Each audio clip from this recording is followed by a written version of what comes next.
call, do auditory. We'll make some opening remarks. A couple reminders, this meeting is being recorded. If you have a cell phone, turn it to mute. And we will entertain public comments at the end of the meeting today. So roll call, start. If you're online, please speak up and say present as well. So Stephen Bedrick. Present. Ken Niles. Tom Roberts. Present.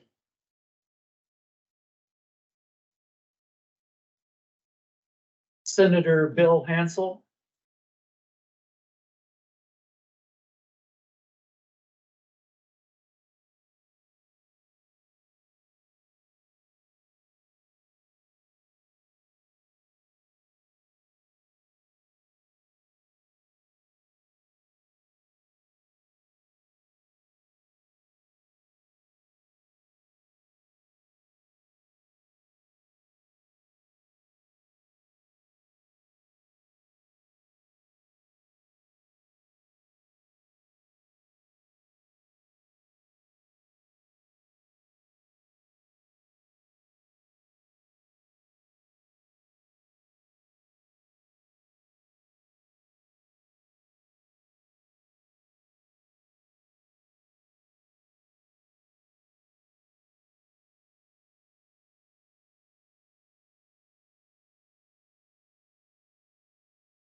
I just wanted to let you know this is the new LIGO Exploration Center and Outreach Building, which was funded with Washington State funds, about $8 million invested in the center. The rest of the laboratory is funded by the National Science Foundation and is one of the twin LIGO observatories, LIGO Hanford here and LIGO Livingston in Louisiana. Together, LIGO Livingston and us launched the field of gravitational wave astronomy in 2015 with first detections of gravitational waves, direct detections of gravitational waves, really the force carrier of gravity that Einstein predicted 100 years earlier with his theory of relativity. And that was done in concert with our European colleagues, Virgo, who did the analysis of this with us, and brought a third interferometer online in 2017. And together we've been working to detect gravitational waves ever since. Kagra, a Japanese detector, has joined up as well. So we now have really 2 observatories running full time right now. Observing, LIGO has made over 150 detections to date. And these additional detectors coming online, Virgo and Kagra, will help as we make this worldwide new field of astronomy. That's the point in what we do here. So I'd welcome you to come out sometime for one of Amber and the Education and Public Outreach team's second Saturday of the month tours. We have one coming up with a partial eclipse in conjunction with the talks and tours around the lab about gravitational waves and the detectors. And we're very happy to have you come out and use this space. It's great to have that connection and to let you do the important work that you do. Amber, did you have something? For anybody who would like, when you're done with this meeting, if you're not completely overwhelmed, we can take you on a tour today. So just let us know afterwards. If you're like, I'm here and I'd love to do it today, we can make that happen for anybody who would like, okay? That's great. Thank you, Amber, for that. Well, I'll just say that on the behalf of the state of Oregon, Oregon Hanford Cleanup Board and Oregon Department of Energy, thanks for having us. Really appreciate it. This is a great opportunity to make this connection and to be here. Is there any way you could explain how you detect gravitational waves to someone who is not an astrophysicist like myself? You're a daring man to ask Is that that question right before your meeting. I got all kinds of. Well, I know what we're talking about at the meeting. I got that. What I No, don't know is what you do. We'll be really quick. Yeah, absolutely. So the thing about gravitational waves is they create vibrations in the very fabric of space and time between us and some neighboring galaxy or a distant galaxy halfway across the universe. Normally, we think of the vacuum of space as having no properties at all. We call it nothing, but it's not nothing. It's a fabric, it's a surface, a three-dimensional surface, like the surface of a balloon. So you can imagine if the universe is expanding, if you blow up a balloon, there's more surface area on that balloon. You can draw galaxies on that balloon and see galaxies receding away from you as the balloon expands. That's the sort of nature of space-time, is that it can expand and everything goes along for the ride. So galaxies are flying away from each other. If I thwack that balloon, there's ripples that can go along and go through all the galaxies that I've drawn on that balloon, right? That's really what the gravitational waves are. They're a response of the space. Black holes smashed together, or 2 neutron stars, or the birth of the universe in the Big Bang. These gravitational waves ripple throughout the universe, and we detect them because they cause tiny length changes. We have an L-shaped detector, and what the waves do is they shrink space on one axis and expand it on the other, and then vice versa. So our lengths changing just a little bit in that L, defined by lasers and mirrors, suspended mirrors. And we just make a measurement to see, does the arm length change relative to one another? And they do due to the passage of gravitational waves. We see them here, we see them in Livingston, and they do the same sort of changing in waveform at the different observatories when the gravitational wave goes by. The arm lengths are only changing by 1/10,000th the size of a proton. That's like watching the distance between here and the nearest star, Proxima Centauri, changing by the width of a human hair. So it's an incredibly tiny motion that gets detected, but it's now done routinely. And we use it to analyze, things about black holes, neutron stars, the births and deaths of stars. Okay, Great. thank you, Michael. Thank you. Thanks, everyone. now I'm afraid we've got to move to more mundane issues like nuclear waste and the summary of of our last meeting in May. So what we don't do is put together a comprehensive set of minutes for our meetings. There is a record online, a video audio record online, but Mark here prepares a summary that covers the high points of our meetings. So is there any changes or additions that anyone would like to make to that summary? So if not, we will consider it approved and move on to land acknowledgements.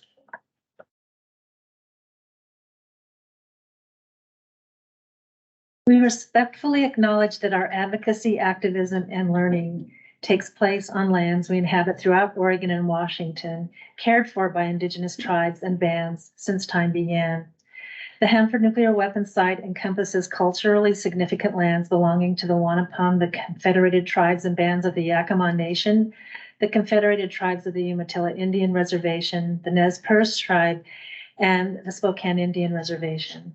We acknowledge the economic and social values, including systemic racism, classism, and the disregard for Indigenous, Black, and immigrant communities that made harm to this place possible. The interconnectedness of the people, the land, and the natural environment cannot be overstated. The health of one is necessary for the health of all.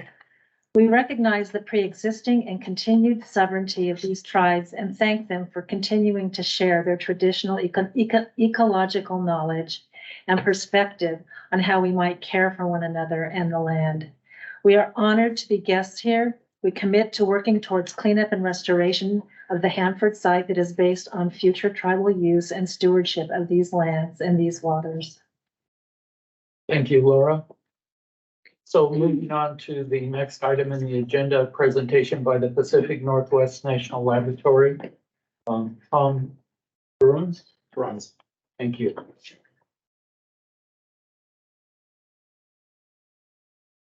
Did the zip drive work?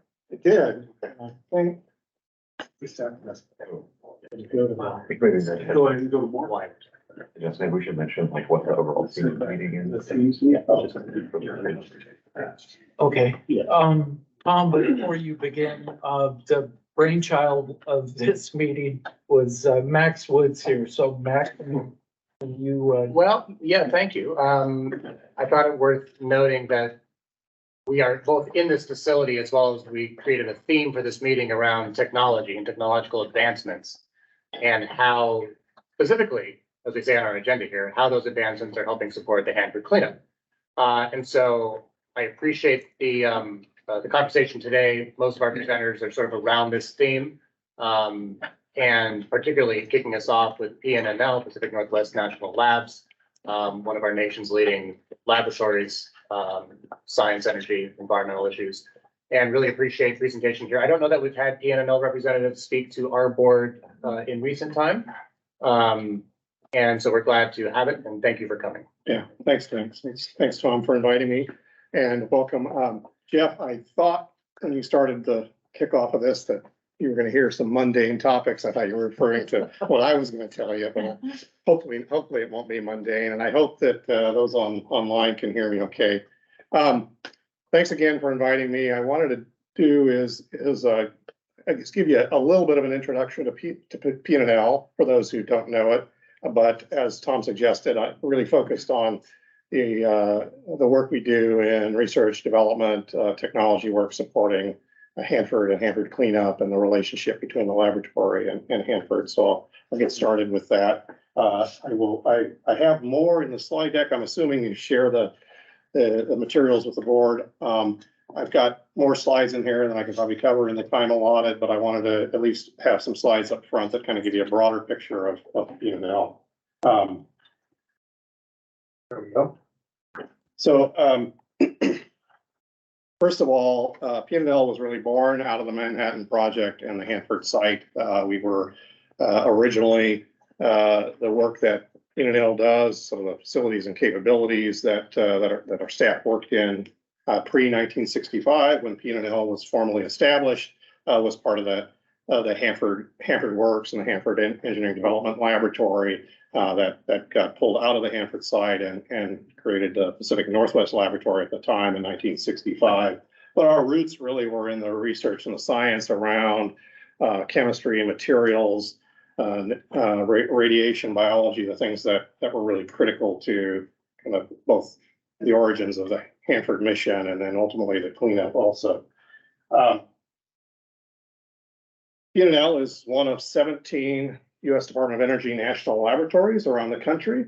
There are six national laboratories that are co-located with major DOE environmental management cleanup sites, including Idaho, Savannah River, Oak Ridge, and as well as the Sandia National Laboratory, which in itself doesn't have a major cleanup site, but it supports substantially the waste isolation pilot project in New Mexico. So you've got those six are kind of core national laboratories supporting the EM mission today, with benefits from all of the Office of Science stewarded, as well as EM, NE, nuclear energy, environmental management labs across the complex.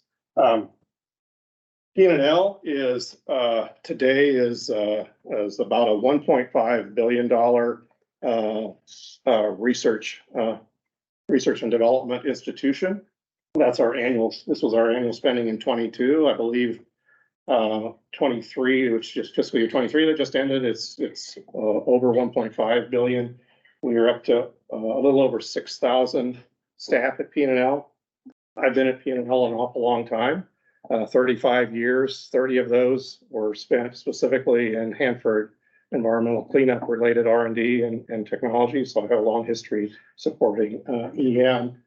But I think when I started back in just before in 1987, before EM actually stood up as an entity in DOE, we probably had 1,200 staff and significantly less spending in terms of the mission of the laboratory at that time. It was also dominated by Hanford and the support to the Hanford site, both in terms of cleanup related work, advancing the technologies for cleanup and also environmental monitoring, biological monitoring, that type of stuff, but also a great deal of work in the materials expertise and nuclear materials and nuclear processing that was associated with the production mission before that. We are one of the most diversified national laboratories in terms of the missions that PNL serves. Like as I mentioned when I started, the environmental work and the energy work associated with Hanford was probably 3/4 of the work that the laboratory did. Today, that work is in energy and environment is about 25% of our mission, and the EM portion is much smaller than that. National security makes up roughly half of our work. Half of that is Department of Energy and NSA focused, and the other half is roughly in 3-letter acronyms in the U.S. government, DHS, other security related topics. We are a Office of Science, DOE Office of Science stewarded laboratory, but that only represents less than 1/4 of our work. The key there is that we leverage that science base into our applied missions, including the environmental management focus for our work. So the laboratory's focus is on scientific discovery as a science lab, but then applying that in energy, environment, and new national security related focus areas. And as I kind of alluded to already, our core capabilities, especially in chemistry, earth sciences, biology, data, and materials, which isn't shown there. Those are some core missions we've held since early in our role as a national laboratory and a laboratory at Hanford. And it's those capabilities that we pull and use in our signatures in our work in the environmental cleanup mission. A series of slides here I'm going to skip through quickly. These are kind of explaining the breadth, a little bit of a pictorial of the breadth of our science focus, which is primarily in earth, energy, environmental, and biological sciences, which is kind of across the top there, and basic energy sciences across the bottom with some work in computational and nuclear physics also.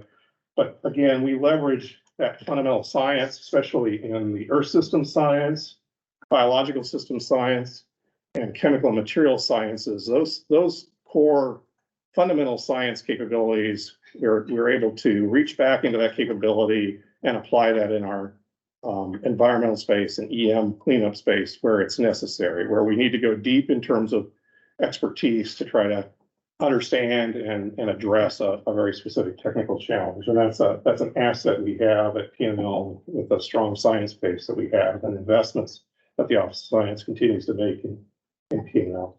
National security, largely focused on nuclear nonproliferation, threat analysis, chem bio nuclear threat analysis. We also have some synergies here between our national security work, which has a lot of nuclear capability associated with it, and materials processing, nuclear expertise.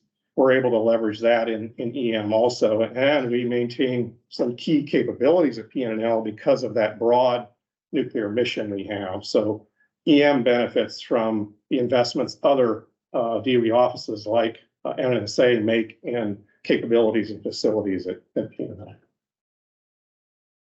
And then finally, where I sit in the organization is in our energy and environmental space. I'm going to be talking about the green highlighted one on the bottom here, the environmental management portion. This really represents our major customers and areas of focus in our energy and environment.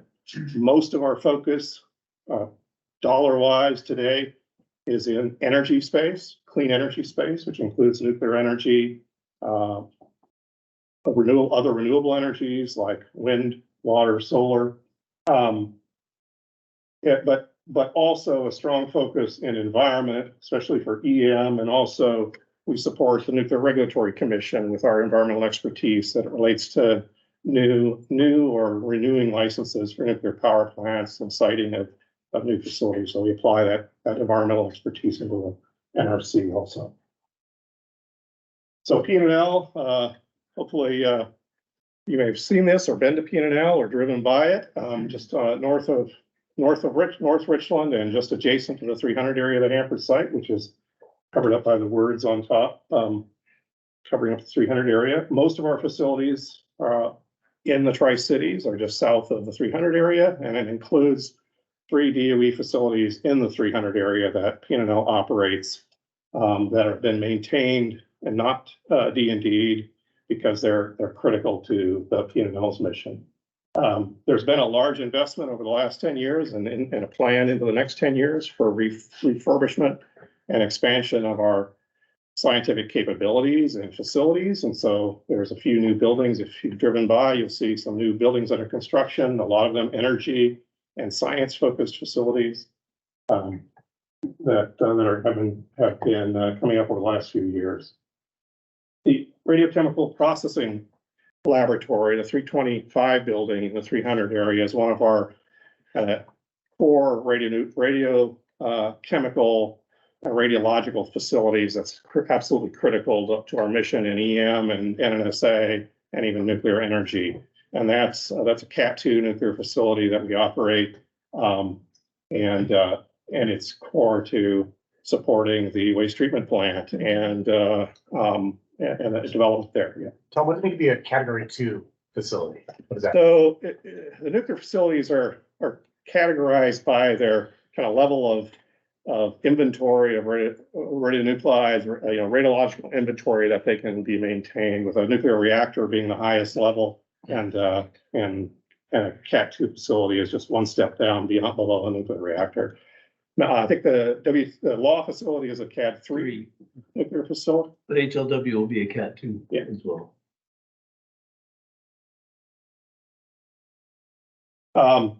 We aren't just located here in Richland. The vast majority of our staff and facilities are here, but we do have some other facilities and offices that are in Portland, Seattle, and we have DOE's only marine sciences laboratory, which is on Swim Bay over on the Olympic Peninsula.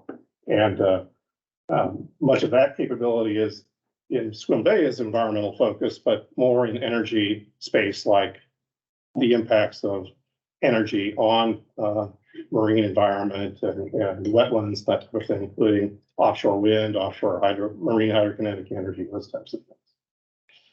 So we have a long history at P&L support to the cleanup mission and especially the Hanford mission. We've 5 decades plus of providing both scientific data and technology to cleanup. We have enabling technology investments and enabling technologies that have been core to the baseline technologies that are being applied today at Hanford. And here and roughly when I started, we probably had or close to the time I started 3 or 4 years ago, our EM funding was $300 to $400 million a year. We're much lower today at about $40 to $50 million of DOE EM funding for work that we do to support the Hanford site. That really is a testament to the advancement of cleanup at Hanford over that time, where we were, in the early days of the cleanup, P&L and the contractors here were involved in all of the work, to admire and characterize the problem and try to figure out what to do. A lot has happened in that time, and we're really focused today on some of the most difficult, complex challenges facing kind of the remaining Hanford cleanup, and the technology to advance that cleanup has come a long way since I started work in the late 80s. Core capabilities that we are providing today are really in the waste processing area and the soil and groundwater. That's P&L's primary emphasis. We have a lot of capabilities that support other parts of the cleanup mission, but if you're to look at where really DOE's investment in P&L and P&L's contributions are mostly in the waste treatment plant and the tank farms and the support to that entire mission of storing, retrieving, transporting, and treating the waste. And then another substantial investment in soil and groundwater remediation, especially in innovation and technology that can support some of the most difficult parts of that cleanup, the deep vadose challenges in the Central Plateau and those types of things. I'm going to ask you to give me a speed up thing if I'm reaching near the end of my time slot or halfway through. About 5 more minutes, 5 or 6 more minutes. Yeah. So our key contributions in P&L are listed here. Some of the over the history, but in an effort to speed this along, I just want to give you some examples in both waste treatment and in soil and groundwater remediation. So I'm gonna move through those. Our capabilities that we're providing across the board: chemistry expertise, waste forms, fluid dynamics and scaling, meaning mobilizing and getting waste out of the tanks and transported, and safety basis work. And our work there is mostly for the Office of River Protection and the contractors that support the Office of River Protection. We have support across the entire flow sheet from P&L to the mission, and I'm showing the waste treatment mission here, from storage of the waste in the tanks to all the way to ultimate disposal and disposition of that waste. This is mostly focused on the law processing here, but it's equally relevant to high-level waste. So for each of the slides in my deck, I've got a list of things that are areas of investment and technology that P&L is involved, and I've just given some examples on each of these, the ones that are highlighted in orange or what I'm kind of highlighting on the slide with the pictures. So you'll hear a lot more about from Jason, others on the work in integrity work. So I won't belabor this, but P&L supports WRPS directly and the department in bringing forth advanced NDE and robotic inspection technologies, as well as some AI machine learning tools to be able to interpret the data from these advanced methods. This is trying to get it under the tank, the bottom plate of the tank, and how to inspect that, given the failure of one of those tanks already on the bottom. Our work underpins TSCR, the law mission, and the pretreatment that's going on today. We're instrumental in testing and providing a technical basis for the TSCR system that supported its both startup and operations. We actually receive actual radioactive waste supernatant from the tank farms and process it through a small radioactive version of TSCR in our radiochemical processing lab. So ahead of TSCR operations, we've we've processed that waste at small scale through as prototypic as you can get in a fielded analytical cell, but we run through both the separations process, filtration, and cesium ion exchange, really looking for challenges that would be unexpected in advance of operations at tank farms, so that no surprises when they get to processing that waste to the full-scale facility. And similarly, in the waste forms, P&L actually invented the joule-heated ceramic melter back in the 80s and helped deploy that at West Valley, and then at Savannah River, and it's the basis for the basic design of the melters at WTP also. So we have a very strong glass program supporting ORP that's really kind of looking ahead to optimize and improve efficiency of vitrification. And we also test that same raw feed that's been pre-treated at our facility and run it through a somewhat prototypic, but very small scale melter to confirm again, how will it process and how can we make sure that the plant's going to operate and the operators will know what to expect with those feeds. I'm going to skip ahead a bit, just in order of time, and get to what we do in soil and groundwater. First of all, our focus is really on enabling that circular RCRA process from characterization to feasibility evaluation, technology selection, and ultimately supporting records of decision with evidence of performance of remedial methods. I mentioned while we've supported the river corridor technology selection for many of the operable units and the ones with most problematic that are deeper contamination that can't be excavated, a large focus of our effort is really on the deep vadose zone and the Central Plateau and the challenges associated with coupled contaminants, complex geology, access, expense of getting to, and effectiveness of methods to get to that. So can we take a few questions? Absolutely. Questions, anyone? Sorry about all the acronyms. I was gonna say, I got a list. LAW. Yeah, apologies. LAW is low activity waste. All right, we do have a guest on, or a question online. Michael, if you want to unmute yourself and ask your question.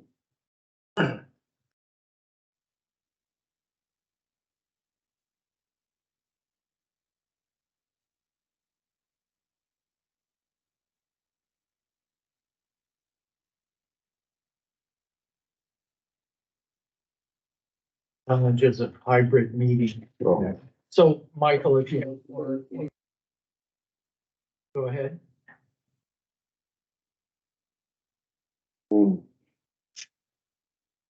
Well, if you can't ask your question via audio, please put it in the comments and in the chat, and we'll pick it up from there.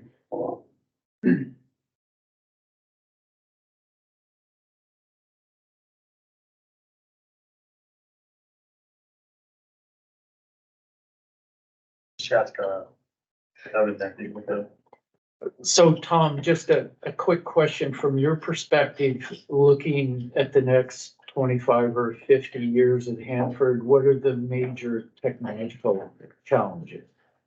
Top 2 or 3? Yeah, good question. I think as is already getting started, bringing high level waste treatment online, which I'm sure you'll hear from others about, and the challenges with just after law starts, getting high level waste working, and the challenges with the mix of tank waste sludges and mobilizing those and getting them to WTP to be treated and how to bring that on. So that's obviously a key focus over the next decade to get that ready to come online, and we're poised to help from P&L's perspective on both the science and some of the engineering solutions to support that. The other one I think is the deep vadose zone along the Central Plateau. We're working with the DOE today on treatability testing associated, the early treatability feasibility testing of a range of technologies to handle that deep contamination and mitigate its continued potential source to groundwater in the 200 area. And so the challenges there are really effectiveness of, this is too deep to excavate. So how do we apply things that are gonna bind contaminants up, hold them firmly and mitigate and get reagents to them and mixed and really tackle that long-term potential release of those contaminants in the central platform. Is that feasible? Can you do that right now? I mean, But that's the point of the feasibility testing is there are a range of materials that could be emplaced in the subsurface to reduce the mobility of key contaminants and really prevent that migration. But can you get them there where you need them? Can you get them to react like you need them to? Can you get them to stay and the contaminants to stay bound up for the long periods of time you need to protect the groundwater? And those are the things. I mean, do I believe that it will be possible? Yes. Will it be easy? No. And it's going to take some work. Okay, I think we've got time for two more quick ones, Shelley, and then we had one online. So Shelley. Thank you. So I'm curious if, one of the terms that I've heard for many, many years is orphan waste that has no ultimate disposition pathway. Do you find yourselves looking with an analytical look at what is considered to be orphan waste at our site? Because it does not yet have a pathway? And is some of that exploration, how do we get figures so that it can meet the criteria and the disposition? Yeah, I would say that we're principally focused on the big challenges that are the priorities today. Like any, there's a balance between looking long-term and looking at trying to get the plants operating and the treatment systems defined today. And so I'd say we're not hugely focused on those orphan wastes, although we are looking at things, the wastes that are currently being stored and how are we going to process them into a safe form that they can be dispositioned. So we are certainly looking at some of those. I don't think they're necessarily considered orphan waste in my mind. They're wastes that have been interim processed, interim contained, and there still are decisions to be made about what more treatment is going to be necessary and where will they ultimately go. And we're certainly involved in those from cesium, strontium capsules to the sludges from K-Basin and those types of things. So we're certainly involved in looking at when will we need to be tackling those and what are the technical bases to support those, to support DOE in those decisions. Matt, you The question was, is the pilot plant batch or continuous in operation? And apparently there was a New York Times article that says hydrogen generation is not controlled in the final process. And final process for That's, I'm guessing that this is with the TSCR system. The batch bit, I think it was the question. Batch bit? Yeah. So the vitrification process we run, we're able to receive about 8 liters of supernate from tank farms to process in our shielded analytical laboratory, our hot cells. We consolidate that and run that continuously through a very small scale system to represent the actual process rates of TSCR itself at larger scale. But that means we go very small with ion exchange, with filtration, so that we can run it continuously, but at prototypic conditions, the same ratios. And we do the same with our vitrification melter. It is a continuously operated. It's continuously fed, and much like I think the law melters are doing the same, is they're not continuously drained. They're batch drained, and that's how we operate it. It's not 100% prototypic in all aspects of off gas melting, but we've designed it to be able to get at some critical uncertainties at that scale that are important to operation. And the follow-up you had, I think, was, so did you see hydrogen generation in, Tisker? And I guess that might be a question for DOE as well. Yeah, well, I would say we did critical work to support the DSA, the safety analysis around that and the hydrogen generation in Tisker. We actually loaded CST into systems representative of the Tisker columns, put them in our gamma facility to irradiate them, get hydrogen generation rates, and also to look at how much dewatering of the Tisker columns are going to be required to make sure those hydrogen generation rates during storage are safe and acceptable. And so that all came out of experimental work we did at PNL that fed that safety analysis, and those hydrogen rates were well established and pretty well known. So I'm not aware of hydrogen generation that's more significant than what was evaluated. And CST?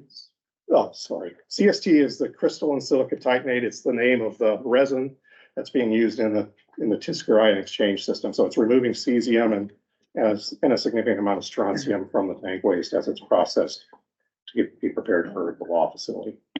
Can you explain what dewatering is? Dewatering is just getting any moisture, any water. So the CST columns are fed with supernatant, which is a caustic but aqueous water-based caustic. And after you've loaded that column, you need to remove that residual water that's in it. And so some of it drains, but then just like moisture in a soil column or in soil is going to retain some moisture content. So you use an air drying, basically passing dry air through it to get the additional water down so that the residual water level is low enough that any hydrogen generation from radiolysis of that water is within limits. So Tom, we do have plenty of time. I was pushing you along too fast there, but could you explain a little bit about the mechanism of hydrogen generation and where that's a problem, and do you see it coming up in the high-level waste treatment plant in the future? Well, I'll give you a little bit, but I think that's probably a good question in high-level waste treatment to somebody else, to Matt or somebody. But hydrogen generation is a concern anywhere you've got water and a radiological field that radiolysis of that water will basically do water splitting and create hydrogen. So that's a concern anywhere where you have a very high amount of radioactive field and water content. So it's you're loading cesium up into these CST columns at much concentrating the cesium. You always have to be concerned about how much water is there, because you'll generate hydrogen in the dose field of that concentrated cesium, and you'll see that in the sludge. The tanks containing hollow waste sludges will also have some hydrogen generation.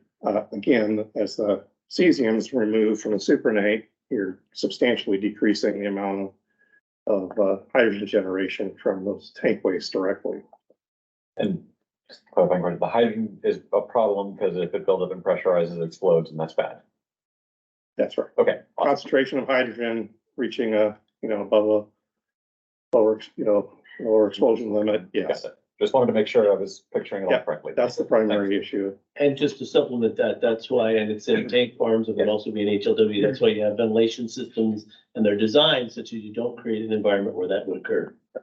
Right, and I would add, like in the case of the tank side cesium removal system, like Tom described, you're capturing a significant amount of cesium in a ion exchange column. But one of the first things you do after you capture that cesium is you dewater it, you dry it out to the most extent possible.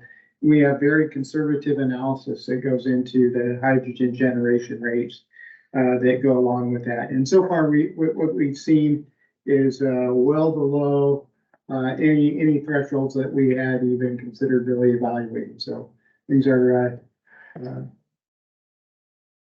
very consistent with exactly what PNNL had predicted. So, Is it a problem with the cesium strontium capsules and the way they're going to be managed in the future? Not that I'm aware of. I mean, I think that they're going into dry storage, which is taking them out. I mean, first of all, you're taking them out of a contained in water environment where there's proper ventilation and stuff to mitigate any of that. And you're moving them into a completely dry storage environment where that hydrogen generation becomes a non-issue. You're conservatively below levels because you're now put them in completely in dry storage. Would you be willing to talk about more in detail? I think it was part of your presentation, technology specific to soil and groundwater. Yeah, I have one slide. Excellent slide. Sure. Thank you. Go ahead. I can speak to it while you're pulling that off, but so right now, broadly in the subsurface soil and groundwater, there are a large number of technologies that have been both deployed at Hanford and ones that are being evaluated for some of the deeper contamination. So the most obvious ones are things that have been deployed in the 300 area for uranium contamination, which is a polyphosphate injection that creates it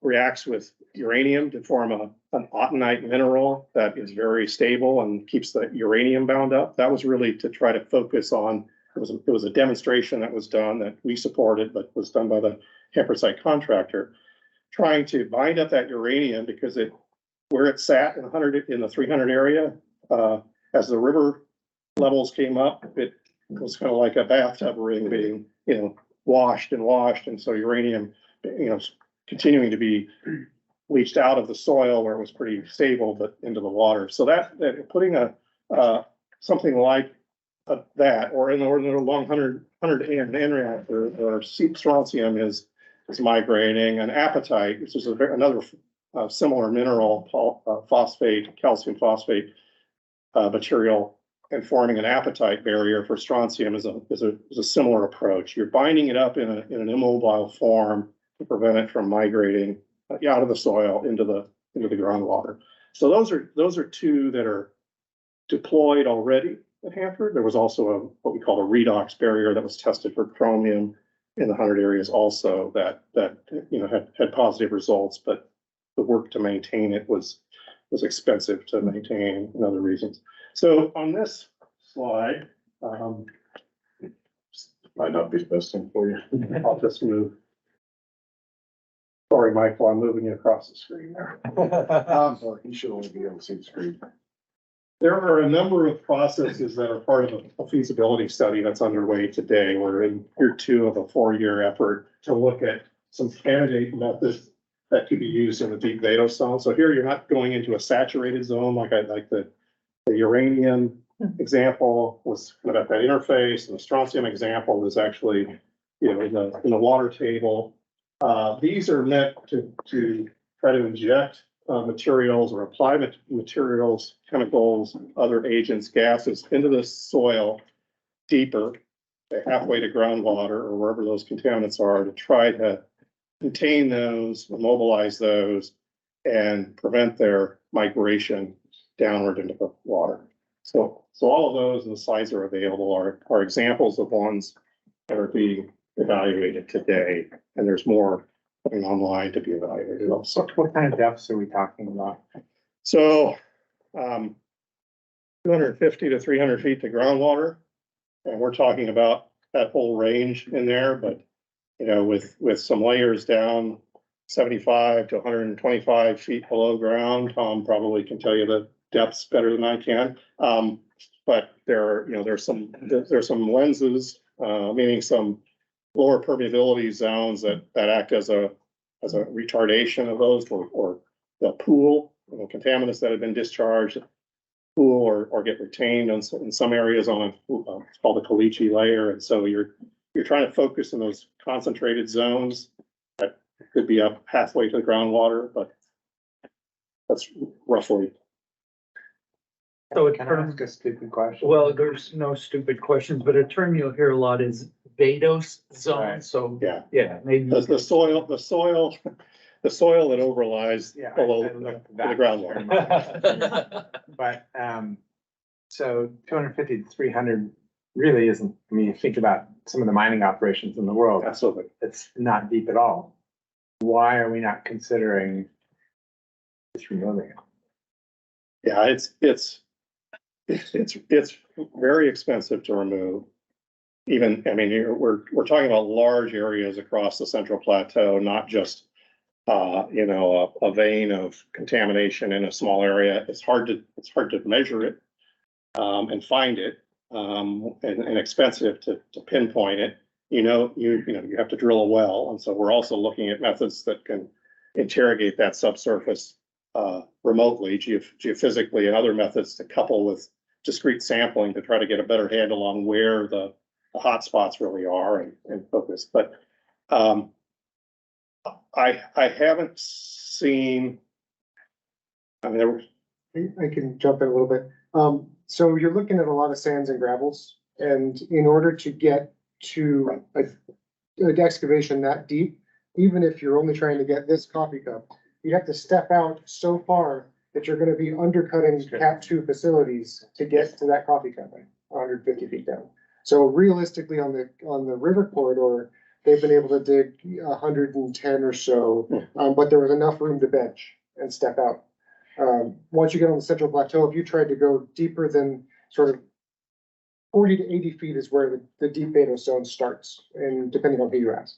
So once you get from that 40 to 80 foot section down to water 250 feet down, you can't really dig it up. You could drill a whole bunch of holes and try to pull it up that way, but that's not efficient. But so the goal is to try to put the time release capsule around the contaminants so they don't all go into water and cause a problem.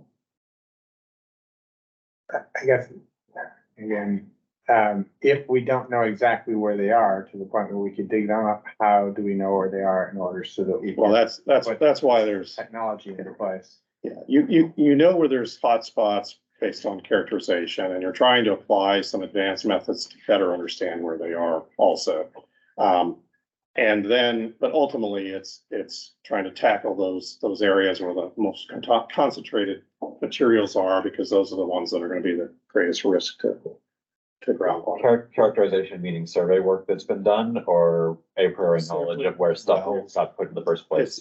Well, yeah, both, but there's, for example, let me go to one, at that time, let me go to one slide. I will give you as an example. So this is actually shallower. This is work in the 100K East area where they excavated as far as they could go to get the chromium out of the ground, but there still is unacceptable levels of chromium that are leaching into the groundwater in 100K. And so in this case, they've deployed soil flushing because they have an active, very effective pump and treat system, the groundwater. They've deployed soil flushing to try to flush that residual chromium out of the soils that are below the depth of excavation where they could go, which was still above the water table, but very deep.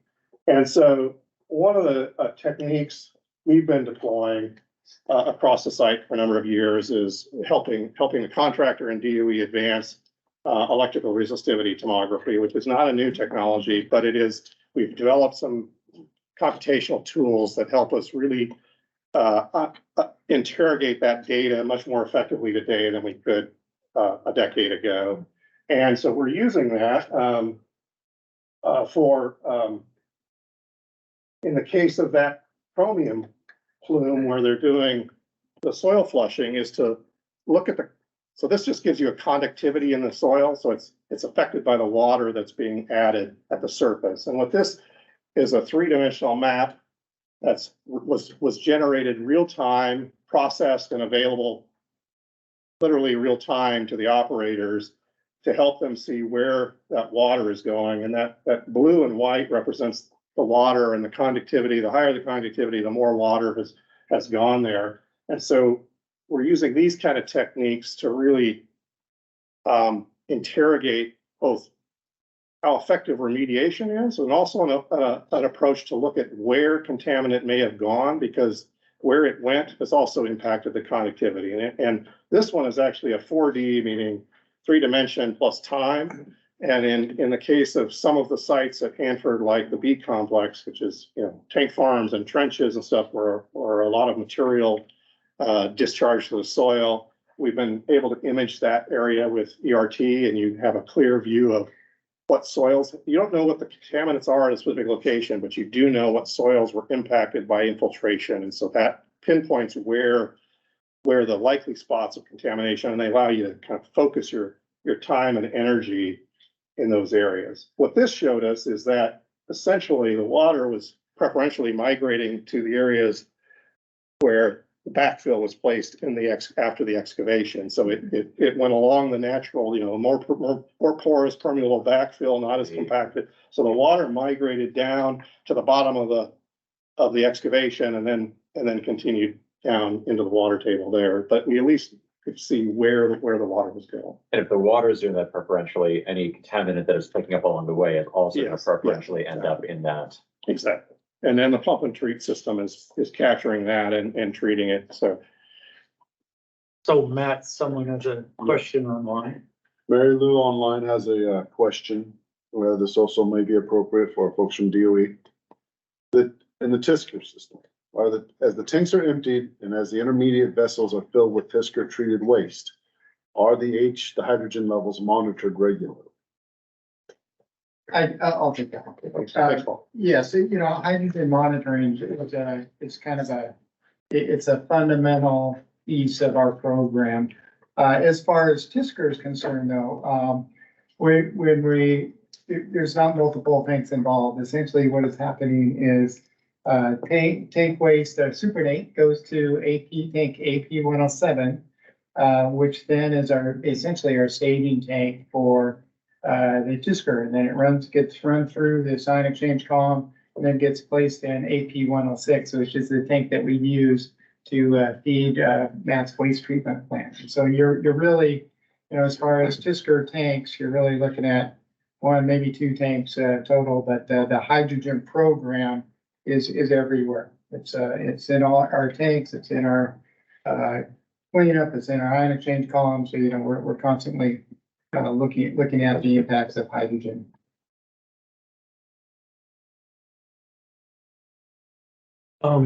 Risk assessment work on the site. Does PNNL do risk assessment across the range of technologies and security and things like that? Yeah, we do risk assessment, and we've everywhere from radiological risks to other risks. But the department and its contractors are also integrally involved in that, specific to the Hanford site work. And it depends on the programs that DOE has asked us to lead and perform work on, whether we're involved in certain risk assessments or not. So I will say that we've been intimately involved in a number of areas that involve performance assessments for radiological disposal facilities, which are, a form of risk assessment. That work is led by the contractors, but we support it with technical scientific data that underpins how waste forms will behave and how contaminants will transport that affect the outcome of that risk assessment. And we certainly have capabilities at PNNL that support NRC and others in, dose assessments and risk assessments around similar types of things.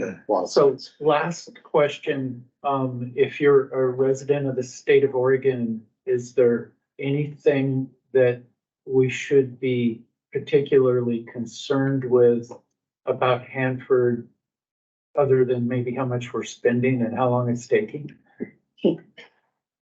As a longtime resident of the Tri-Cities and worker here, I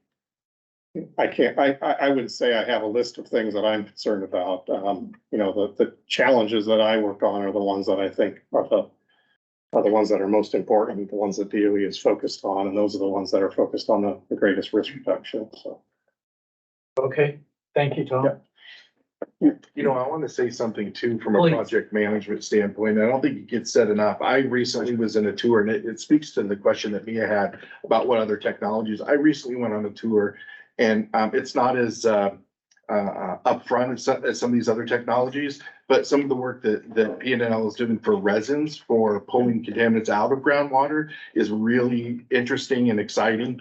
Some of these scientists are working at hybrid resins to be more efficient at pulling a lot of, technetium, uranium, other contaminants out of the groundwater. And it's really interesting stuff. And really, folks at P&L are an active part of the project management process. They're a team member within that doesn't get said often enough, but they really are an active part of the project management process. And it's really cool. Some of the things. Thanks, Jeff. Thanks for that. Yeah, I couldn't cover everything, but that's right. Those are, as the pump and treat system evolves, it's gonna have a more complex mix of things that it's gonna have to see, and that the resin, some hybrid resins, to look at efficiency of that system to be able to remove the contaminants more effectively, more cost effectively, and really at a higher rate of removal that can handle increases in flow through that plant. It's gonna be important. And just to be clear, that's not limited to groundwater, right? Right. The same thing is absolutely true in how we're gonna run the mid plant. The fact that they have a melter in 325 is to support what we know. There will be things that bubble up that they will apply their expertise to. We know that once we've actually started making glass, there will be opportunities to change that glass formulation. Now, obviously, we have to do that in a very deliberate way, and there's a whole bunch of processes to do that. But we fully expect that what we start with is conservative, and we'll find that it actually performs better than that estimate. And then P&L will help us make those modulations to actually treat more glass faster. But of course, we're not going to put that on the street until we validated that the first recipe works. But I think your point is well taken and is broader than just that application. Although I understand why you delivered it that way. Okay, thanks again, Tom. We're going to pick up after break at 3:15 with DOE. So break for whatever it is, about 13 minutes.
DOE's presentation. We've had a few more people join the meeting, so if you didn't introduce yourself at the beginning today, could you please do so now? Let's start over here. Yeah. I figured My name is Christina Passo. I'm the DOE and I am the acting director for the Farm Program Division while working South. Good afternoon, everyone. My name is Vivek and I'm also with DOE. I'm the program manager for district. That's the presentation. Didn't want to. I am Wendy Gibson with the Oregon Legislative Fiscal Office, and I do fiscal analysis for. Hi, April McDonald. I'm also with the Legislative Fiscal Office. I used to have Oregon Department of Energy as my agency, and now I oversee natural resources as a program area. So she and I work together. Okay. I love that no one can sneak into this meeting. I think it's great. I'm Stephanie Schleif. I'm with Washington State Department of Ecology. I'm the deputy program manager. Hi, and I'm Annette Carlson. I'm also with Washington State Department of Ecology. I work in the nuclear waste program as company, and I work on dangerous waste permitting. Okay, thank you. So Eric and Jason, you guys can introduce yourselves, please. Yeah, hi everyone, my name is Eric Nelson. I'm with DOE's Office of River Protection in the Tank Farm Programs Division under Tashina.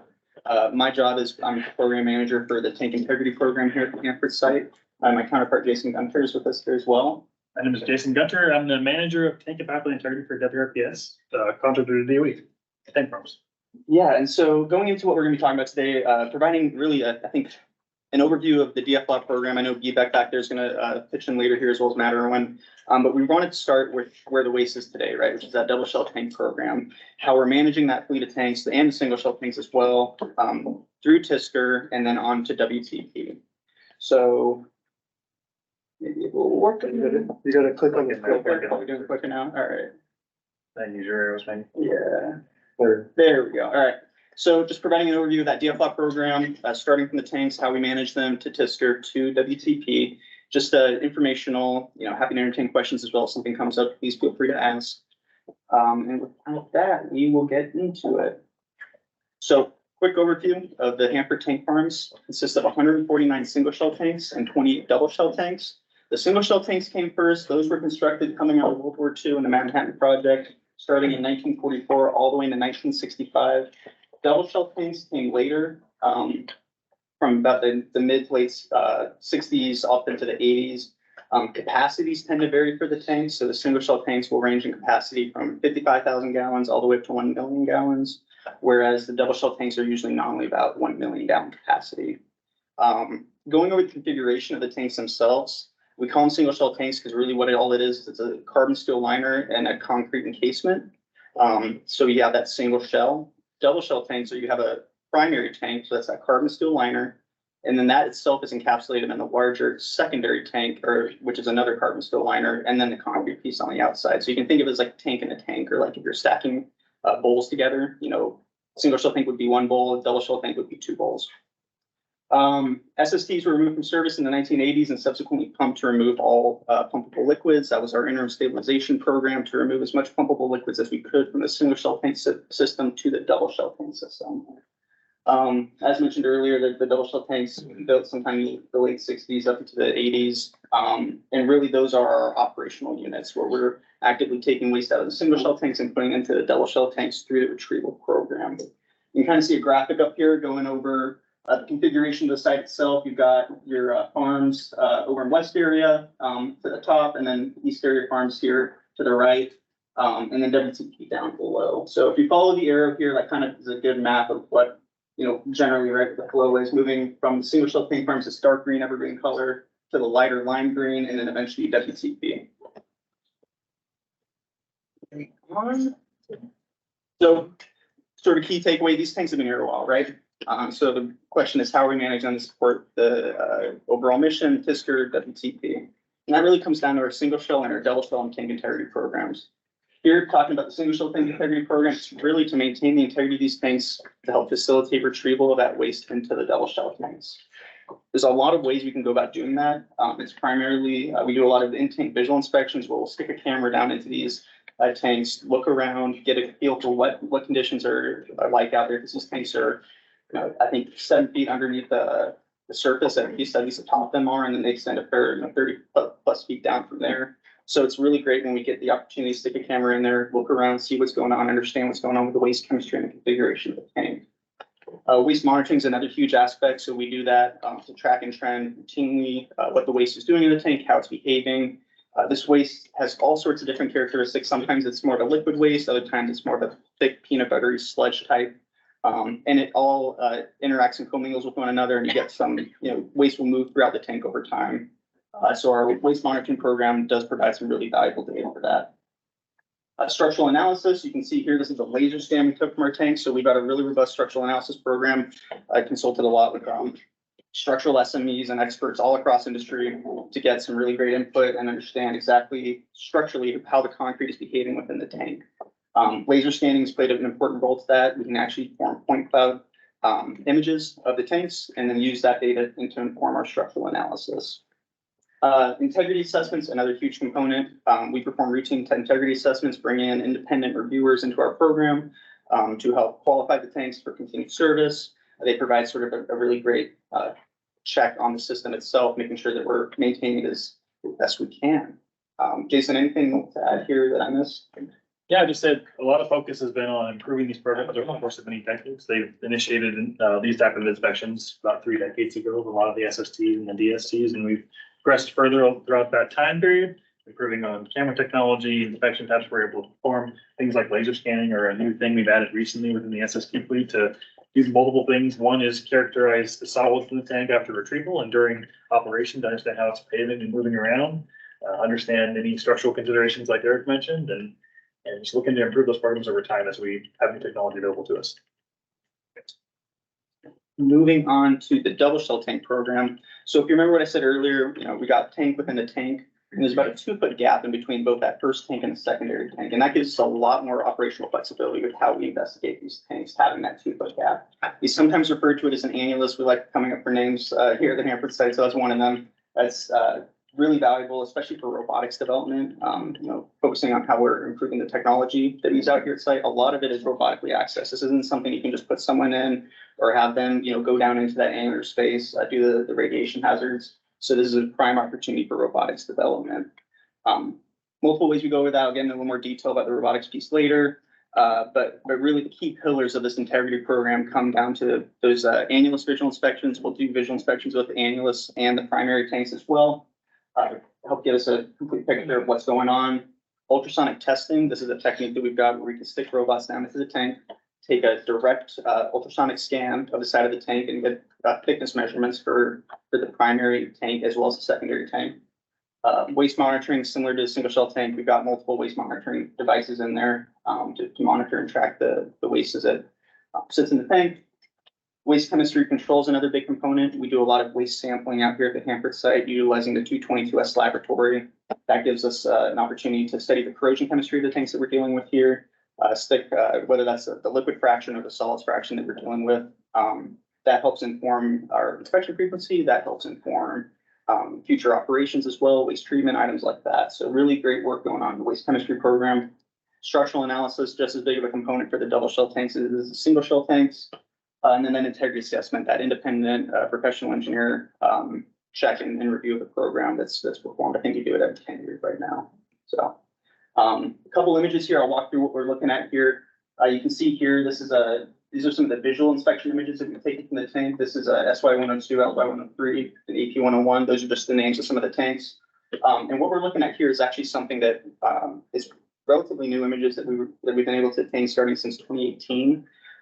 That primary tank sits on a concrete pad, and that concrete pad has grooves and channels cut into it, which was designed for cooling. It wasn't designed for inspection, but it was designed to help cool the primary tank over time, providing home air slots.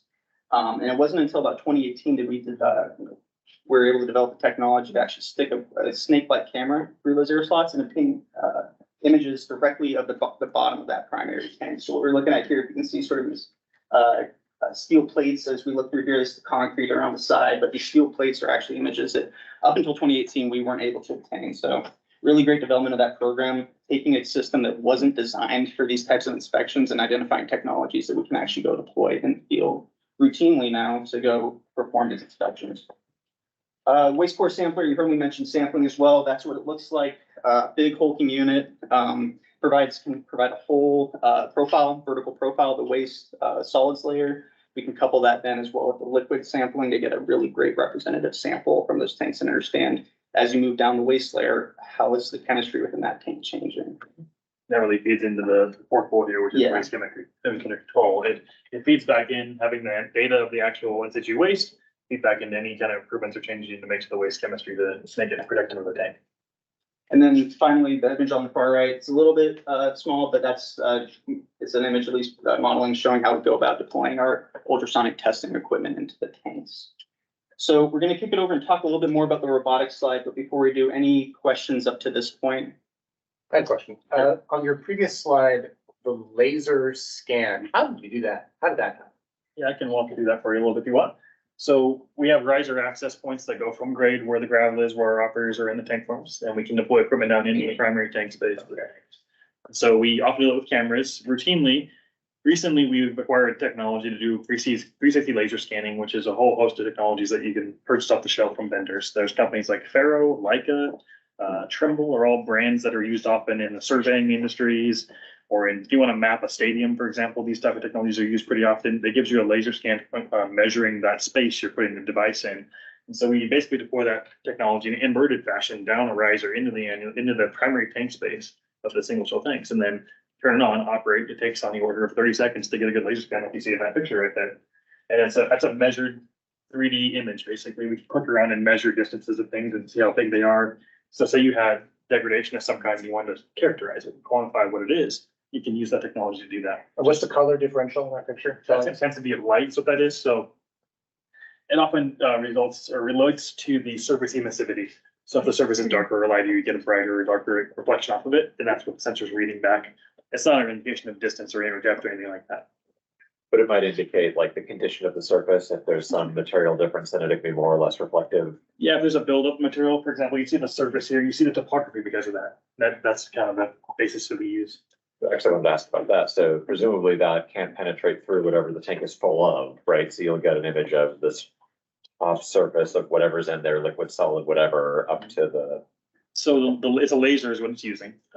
That will penetrate through liquid surfaces, and generally speaking, to some depth. So we don't really use it to measure liquid depth, but when you have solids remaining after, say, a retrieval, we use this technology to go look at this solid profile and use it to judge the volume in that space. And so we know what the shape of this tank should be from a 3D model perspective. We can overlay that upon it and then say, okay, this is the depth of the material remaining, calculate a volume with software tools, and you can assess much better than you previously could with visual inspection capabilities what the remaining material is. That's actually a great point too, Jason, because this is something that we've been using within our retrieval program as well. And I'm not going to go into too much detail about it, but those guys are wizards and I'm definitely not the expert to talk about it. But they have certainly used that laser scanning technology to help characterize after they perform retrieval if there's any residual waste, what that volume is, and help just get us a better understanding than what a normal visual inspection could. So do you use any active corrosion inhibition technologies, either chemistry or electrochemical in these tanks? We don't use CPP, thought protection, on the tanks themselves. We use CPP on our thought protection on our transfer lines. The tanks are inhibited because of the chemistry of the waste that's within them. We have a chemistry control specification, which if you go to the next slide real quick, there. So that's ties up into this bullet here, waste chemistry control. So part of that is what is in the tank. We have in our operating specification documents criteria for what the chemistry must be to remain protective of the carbon steel structure that is containing it. And so that includes nitrate ratios, pH being high, lots of different factors, temperature being below a certain threshold.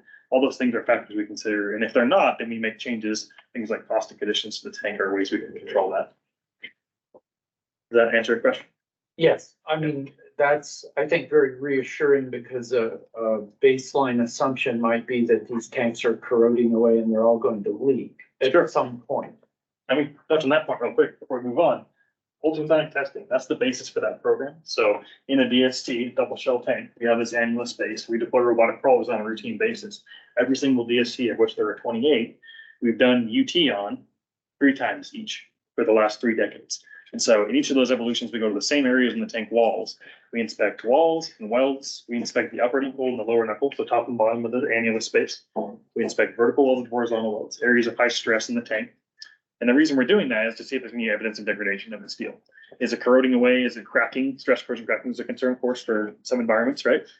So we look for that as part of our program, both visually in the annulus space with these cameras, as well as with UT crawlers that can do NDE or non-destructive examination, volumetrically the steel. And no evidence really of general corrosion or cracking. These tanks, when they were constructed back in the 80s and 60s, as Eric mentioned, were stress relief as part of their construction practices. So you build the tank to completion, you heat up the interior of the tank with, to 1,000 degrees or so, 1,100 degrees Fahrenheit, hold it for a period of time and anneal the welds and the steel to a uniform state, so you don't have residual stresses in your joints and things. And then that really saves you from stress corrosion cracking as you go forward in the future through operation. That and our corrosion control program prevent a lot of degradation that we would otherwise see. Are the results of the ultrasonic testing publicly available? Yeah. So a part of our work I do in tank integrity, I've been in the group about 11 years. The majority of our inspection reports we write every year for all these tank inspections we perform are released publicly. Ecology is part and parcel to seeing those and sees them every time we release one. We discuss them periodically. We meet with a independent tank integrity expert panel as well, which is a party of multiple laboratories, academia, industry folks, and share those results and dialogue on how we can do better and improve things. When we do find degradation, which occasionally does happen, we utilize that as a feedback loop to improve our practices in operation. That would include things like dilute additions to the surface of waste sometimes happen. Water, condensate, that kind of stuff gets in the tank through ventilation systems. So we want to make sure we're sampling that for one thing as part of our program, mixing it so we keep it in a proper control specification, or adding other materials to make it inhibited properly. So where are we at with leaking tanks and transfer into double shell tanks? You're talking single shell tanks primarily, right? Yes. So there's a number of single shell tanks that are assumed leakers. DOE and Ecology, DOE and WRPS put out a document every month called the Waste Tank Summary Report that classifies all the tanks that are currently assumed leakers and the amount of assumed leak out of those tanks. Retrieval progress, C farm's completed. AX farm is nearly completed, and A farm's coming up just next after that. Ecology and DOE are always in constant work to plan the next farm and the next farm after that for the sequence of retrievals. But making great progress, I think, in reducing the hazard in SSTs and moving it over to DSTs for storage that's more safe within an annulus space and a secondary containment. And is this also information that's released to the public? Yeah, the Waste Tank Summary Report, I believe, is released publicly every month. Yeah. So anybody can access that. Also, to that point, real quickly, there's a public website actually that DOE and WRPS and P&L previously had created called Phoenix, which is a web tool where you can go and monitor the behavior of any of the tanks. All the data is publicly available. So hydrogen has another problem other than explosions, and it something to do with modifies the material integrity of steel. Is that hydrogen and bromate you're talking about? Yeah, well, hydrogen. So it's corrosion cracking or something. Yeah, hydrogen embrittlement is a common corrosion phenomenon. We don't have it in our case. You need high concentrations of hydrogen. It typically occurs in like reactors, for example, where you have rapid generation of hydrogen and lots of it at high temperatures. We're in a regime of temperature and hydrogen percentage, but that's not a problem. Hydrogen in terms of flammable gas generation is something we monitor and track with our ventilation systems. We have active and they're on all the time as part of our safety basis. The spalling that you found, is that in single shell tanks or double shell tanks or both? And how are you monitoring that? Is it changing at all? Sure. Talking about concrete spall, right? In the dome? Yeah. Okay. So several years ago now, we, as part of our visual inspection program in the single shell tanks, we identified concrete spalling up in the upper area of the tank through visual inspection. As part of that investigation, we expanded the inspection scope to be more frequent. So we've been looking at those tanks every 90 days through visual inspection. We deployed laser scanning technology, like you see in the picture on the previous slide, to go and volumetrically figure out how big that spalling was, how deep it was, what the surface area of exposure was for the spalling itself. And then we took those results of all those laser scans we took in those tanks where we observed it, and we gave that to P&L, which again, we partner with them routinely for this kind of stuff, structural analysis in particular. to quantify if that was a threat to the tank's integrity at all structurally. So they did several reports actually to baseline that and then do a bounding study to see what amount of degradation would cause concern for those tanks and the SSTs. And the end story of that is right now with the degradation we're experiencing and significantly more than we experience now, tank is not in danger of structural collapse, which is a good news story. Right? But to your point, we increase inspection frequency periodically, apply new technologies, and then characterize it technically to understand what the challenge is and what the hazard is. And if it's an appropriate hazard that we need to go and mitigate, we will take action to do so. And you haven't seen evidence of that in the double shell tanks? No. So to your point on double shell tanks, this is SST. Can you go forward more, Eric? Touching this. So we got to move on to something else as well. But the double shell tank, he called it a primary tank and a secondary liner, right? So the primary tank's a carbon steel structure completely all the way to the top. It's got a carbon steel dome as well.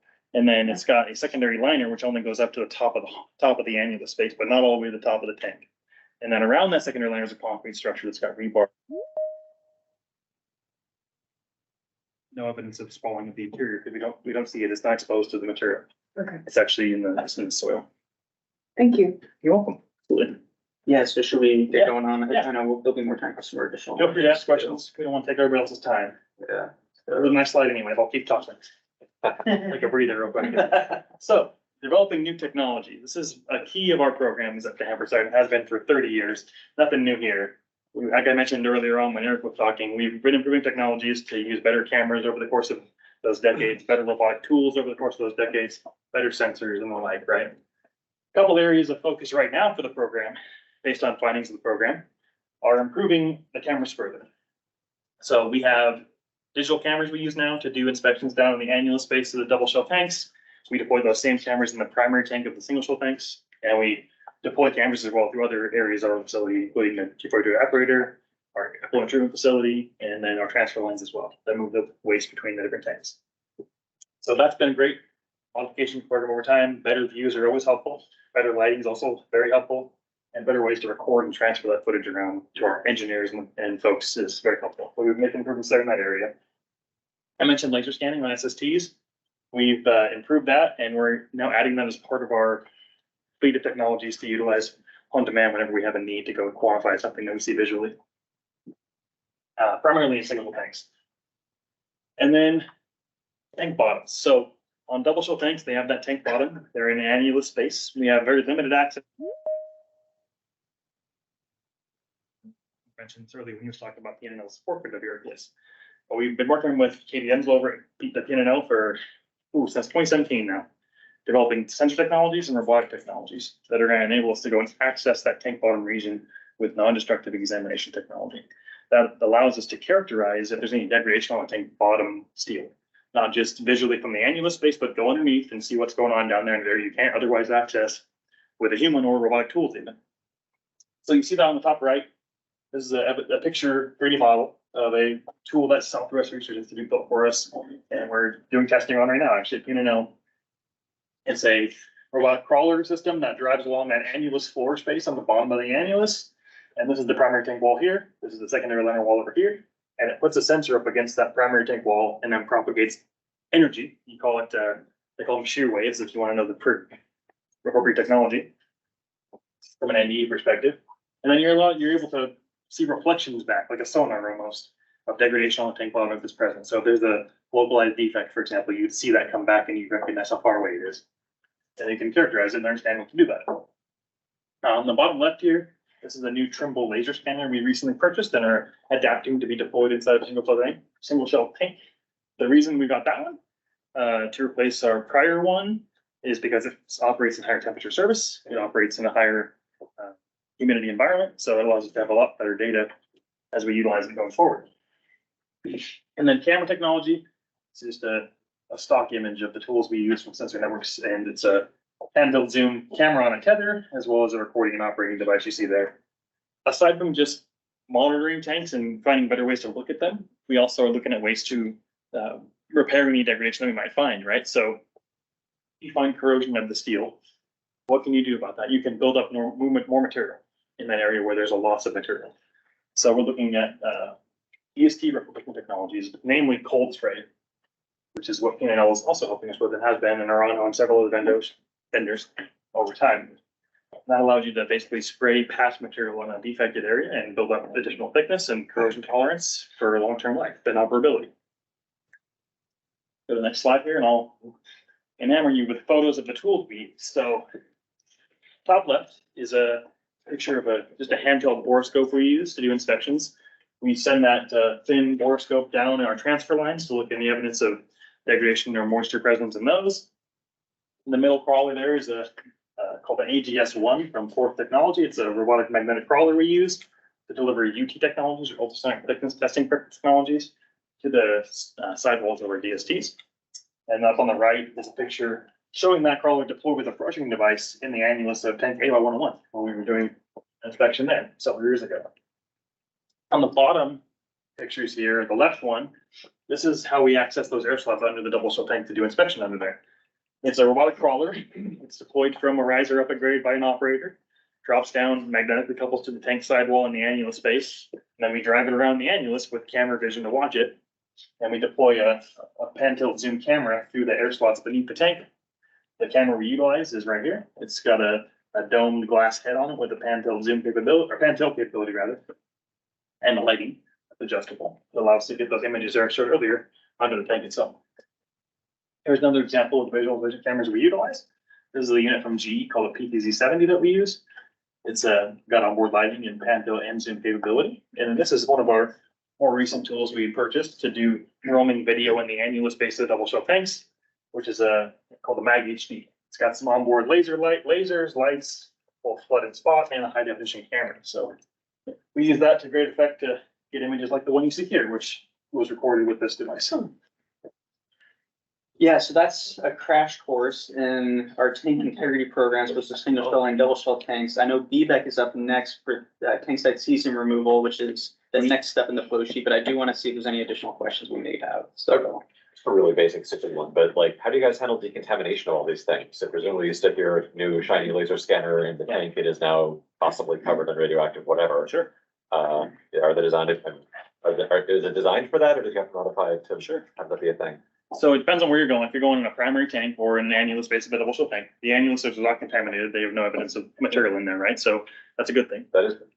That's the intended function or intended state of them. So we go in there, we treat them as if they would be contaminated coming out though, right? So you deploy a device into an unknown environment, you pull it out, we survey it on the way out with our IH technicians. They look for evidence of any contamination or any evidence of dose coming off of the equipment. They swab it when it's removed from the annulus space. Similar things happen when you come out of the primary tank space. So they're monitoring whether there's any dose coming off the unit. They also sleeve it in and out of primary tank spaces as well. So we have this, you'll see a lot of yellow plastic on the average side. It sleeves over the riser through our, we have a couple, it's called a top hat, which is effectively a riser extension from grade up to an operator's operating height where they can put a device down in the primary tank or annulus spaces. So they sleeve it with plastic and then they pull the device out into that plastic to control any spread of contamination, therefore surveying it. Most of our equipment that we use for that kind of stuff, primary tanks are controlled as rad material. So they're not just in a warehouse where humans are going to walk around in street clothes, right? They're in an appropriate storage that's controlled. Oh, thanks. Welcome. What's the cold patch material made out of? It's equivalent to the base material. Oftentimes we use carbon steel or stainless steel. That's the most common. 304 is the common stainless steel we use to patch. It's in testing right now, though. It's not And used it's like yet. a liquid you just spray on the side? No, it's a powder, actually. It's not powder. It's what? It's not Flex Seal, yeah. Demo of a guy throwing this. No, it's, so there's a picture, actually. There was a picture in the slides of it. It's like. Go back one. Go back one. Go back one. Right there. Okay, so that's this. Here on the bottom right, cold spray patch testing. This is a robotic crawler. It's delivering at a high velocity metal particles, basically beads, at the surface. They hit the surface, they deform and become one with the surface, basically, and build up a new layer of material on that. So, yeah, that picture here, this is the actual patch material itself, where we deposited it upon the surface. There we go. All right. I just wanted to, if you could explain the challenges to getting a camera under the tanks, like the dimensions of the air slot. Oh, sure. Because Yeah. that's pretty impressive. Yeah, so I'll talk about where we stand as the operator and where the actual inspection occurs, right? So in a tank farm, this top picture is kind of the closest thing you can get But we're outside a fence line. The tank farm has got a big fence around it, and there's a number of tanks down below grade. We have our trailer or van outside the farm, and we deploy tethers for the equipment that are control tethers with power and data under the fence line all the way out to the tank in the farm, and then down through a riser down grade. From the outside fence line to the actual riser we're going down here, that's an order of 200 to 400 feet to get there. That's a pretty long trip to begin with for anything, right? Then you go down the riser into the annulus space. That's about 60 feet down to get from the top flange where you're inserting it to down where it's going to go into the air slots under the tank itself. And then once we're down here, the tank is 75 foot in diameter. So I have to go about 37 feet inward under the tank. Those slots are 2.5 inches wide. The camera you saw in the pictures is about 1.5 to 2 inches wide. So we're gonna thread the needle, put it down there and put it in, and then drive it in with the push-pull system on that crawler. And then the camera, of course, is being controlled by an operator, pan tilt zooming it, looking at things in the slot itself. And there's cameras in the annulus space too, hanging above the crawler on the wall to see where the crawler's going, so we can monitor what's happening. We've done this same thing for about 30 years in the DSTs, so it's a routine activity for us, but it's still pretty cool when you talk about it like that. And it's not a straight shot, right? There's like turns in all of these air spots. Doing justice here, Well, but and the other thing that we're saying too is that these risers that you're speaking of are 4 to 6 inches in diameter. There's maybe what, 3 if you're lucky, or so in the DSTs, we have about 12 4-inch or 6-inch risers around the perimeter, and then we have 2 12s and 2 24s. We routinely use the 24s for a lot of this robotic equipment. but the single shells do not have a 24-inch riser, do they? Well, the single shells don't have annulus space, but they have risers in the primary tank, and some of those are up to 42 inches. Oh, okay. Yeah, we use those for things like retrieval equipment a lot of times. Yeah, so these air channels aren't just a straight shot across the tank. They're branched like trees and fractals, and there's all kinds of weird angles. It's crazy that you're able to get there. It's awesome. Very cool. Thank you. I think it's cool too. Eric, you've got about 12 minutes. Shirley's got a question. Yeah. Tisker and WTP, 12 minutes left for the entire, for us. Individually, okay. Shelley, take our leave. Okay, we got a question. Question. I'm so glad you asked that question. The descriptor. It's pretty amazing what you guys do. And I always found myself saying, you need to publicize it more because it's really amazing. And Thank you. tout the work that's going on technology wise on site. Absolutely. But anyway, I was curious about how this program interacts with the chemistry evaluation of the materials in the tanks. And how you respond and what that communication and dialogue. Right, so we sit right next to each other in our engineering buildings. So Dan is our chief engineer. My organization is called Process and Integrity Engineering. I'm in the integrity engineering piece of it. That's my group and my people I manage. Adjacent to me within that same group is a group called Process Engineering. They have the chemistry control, chemistry compatibility program. That includes evaluations of waste transfers to assess whether the end state of a tank after transfer is going to be compatible with the waste chemistry control program we have in place, including our control specifications for the waste itself. We routinely sample, and that's also part of my organization is a group called Tank Waste Inventory and Characterization. That group is an analogous manager to me that does all that work. So we're all in the same bubble doing this work together and communicating routinely. Change of things we do as part of our inspections and our program feed into things they do, and vice versa throughout those 3 organizations. Yeah. All right. Thank you, everyone. Yeah. Yeah. I will turn it over to Vivek.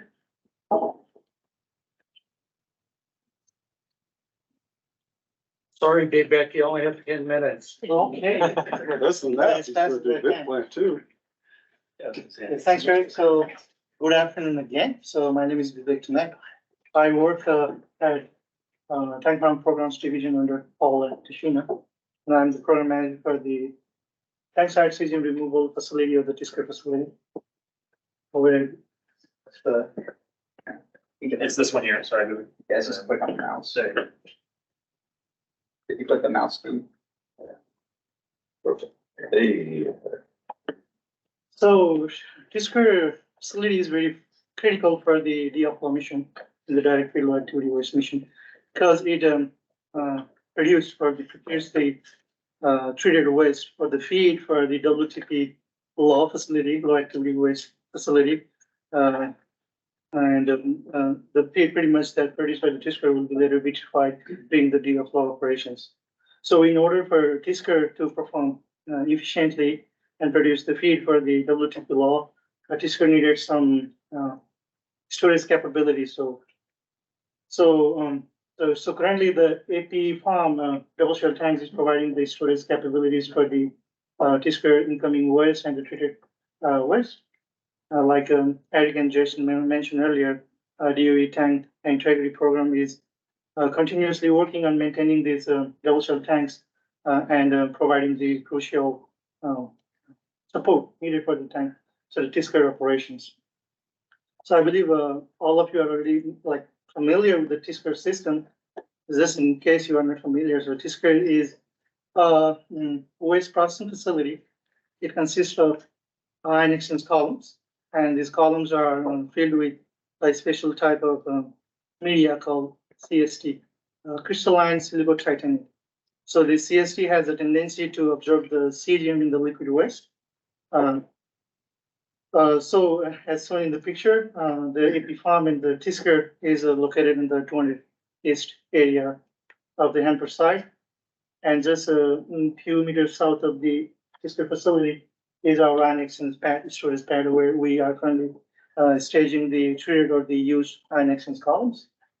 And as you can see, the AP farms has the 8 double shell tanks, AP 101 to AP 108, and the AP 107 serves as the feed tank for the TISCR system, and the 106 serves as the receipt tanks where the treated liquid coming out from the TISCR system is currently stored. And the 108 serves as the reject tank, is pretty much the garbage tank where all the like the solids and the flush water is currently being collected.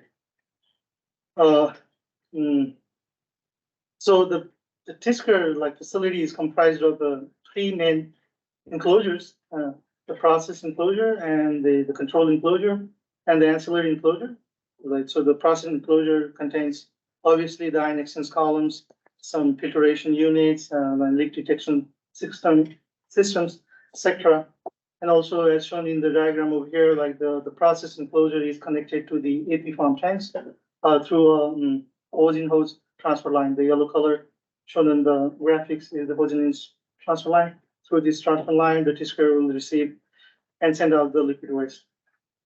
And the second one is our control enclosures, and the control enclosure houses the monitoring and control system, or the MCS system. So MCS system is capable of remotely or automatically able to control the critical components of the system inside the process enclosure. And the last one is the ancillary enclosure. It houses the support systems like the instrument gear system or the potable water system, the fire suppression systems, the caustic tanks that's needed for the TISCR operations.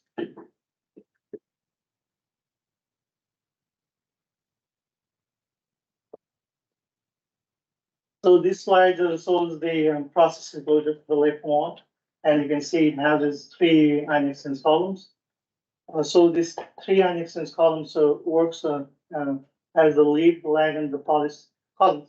What does that mean? Like when the first 2 lead and lag columns is saturated with the cesium, or the CST is saturated with the cesium, then the third column, the polish columns, will act as the lead columns, and the 2 the saturated columns will be disconnected from the closures and placed it on the storage tank. And the right picture, the picture on the right is showing the spin ion exchange columns currently being staged at our storage tank. So we began a TISCR processing campaign in January of 2022, and we have completed 3 out of 5 batches. And we just started our batch 4, sorry. And by the end of batch 3, we processed around 540,000 gallons of liquid waste. And during the processing of that 540,000 gallons, TISCR removed around 300,000 curies of cesium from the liquid waste. So we are currently planning, or we are anticipating to complete our batch 5, the last batch, by the end of December of 2023. And, we are anticipating to process around 100,000 gallons of liquid waste, at the end of the first campaign. Vivek, how do you determine when a column is saturated? So I believe we have a gamma monitoring system inside the process enclosures. And I guess that will detect the whatever the workers inside the control enclosures that the columns are saturated. Maybe Dan can explain in more detail, I guess. Yeah, basically redundant gamma monitors are on the system monitoring the product coming through the cesium oxygenated column. And we have a trigger point that indicates column breakthrough that will either cause us to bring on the polish column or necessitate the need to swap out the lead and lag columns. So it's like measuring a breakthrough, not like some predetermined analytically, and predetermined, we should be able to get X amount after this much time. So we just stop, then you actually go until you measure a spike or something. Well, the breakthrough set point is analytically derived along with using a lot of the data that is discussed that was developed through PNNL. So we do have a set point that we target, and when it reaches that set point, that triggers the action, either bring on the polish column or to initiate that it's time that we need to refresh the lead and lag column. Basically take them out. It's probably worth noting that, you know, Tom's out here, but, the predicted modeling that was done by PNNL was it's remarkable how spot on it was to what we're actually seeing in the field. It's almost down to a few gallons. Yeah, we trend the actual data off the gamma monitors to give projected performance. And it's unbelievably close match to exactly, you know, the data that we got from PNNL. That's wonderful. Okay, so this slide shows the tasks being performed at the Easter facility. So the very first picture on the top right shows the worker connecting the ion exchange columns for the dashboard startup. As you can see, it's a really not an easy job, as the worker has to put on the very extensive personal protective equipment, the PPE, to protect themselves from the high radiation doses. On the left one, so the worker are disconnecting the ion exchange columns. These ion exchange columns are around 10 foot tall and has a diameter of around 34 inches, and it weighs around like 27,000 pounds. And the picture on the bottom right shows the worker transferring the spent ion exchange column from the process enclosure to the storage pad with the help of a forklift. And this is a custom built forklift especially designed to carry the heavy weight of the ion exchange column. So I already mentioned, you guys, we completed our 3 batches, and during our operations of 3 batches, there were many learning opportunities, and we are continuously implementing those lessons learned to our future operations and future batches. So in conclusion, T-Square is performing as it was anticipated, and it's very efficient in removing the cesium from the liquid waste, and currently on track to treat the 800,000 gallons of liquid waste that will serve as the feed for our WTP facility during the DFLAW operations. So I guess that's pretty much the end of my presentations. Questions? So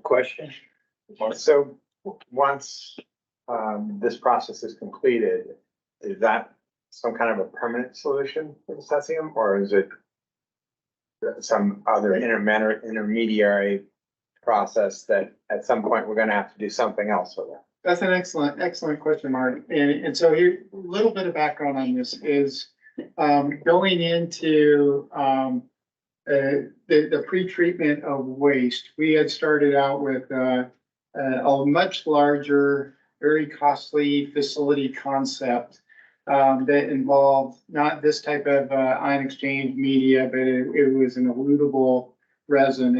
And when we got closer to operations, we recognized that we could try something at a much smaller basis, which is Tisker, which is a demonstration project. And so the idea, we went from very large, expensive facility to very modular facility that could be co-located near a tank farm.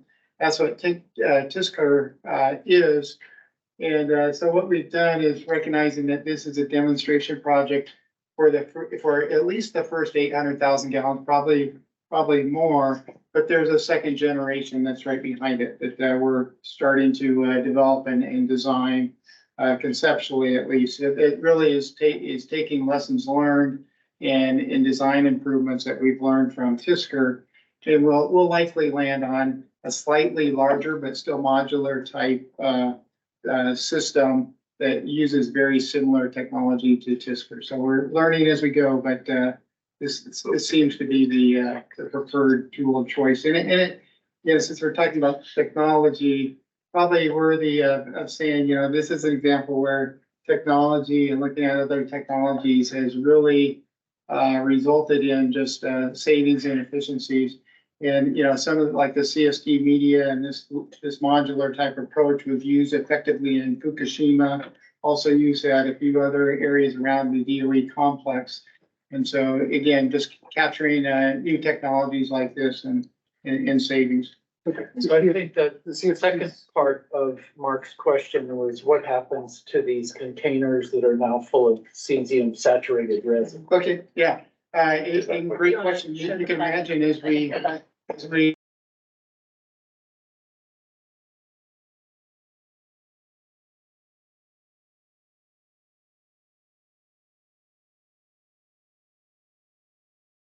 store them safely in place. We've got a suitable storage pad for this for the near term.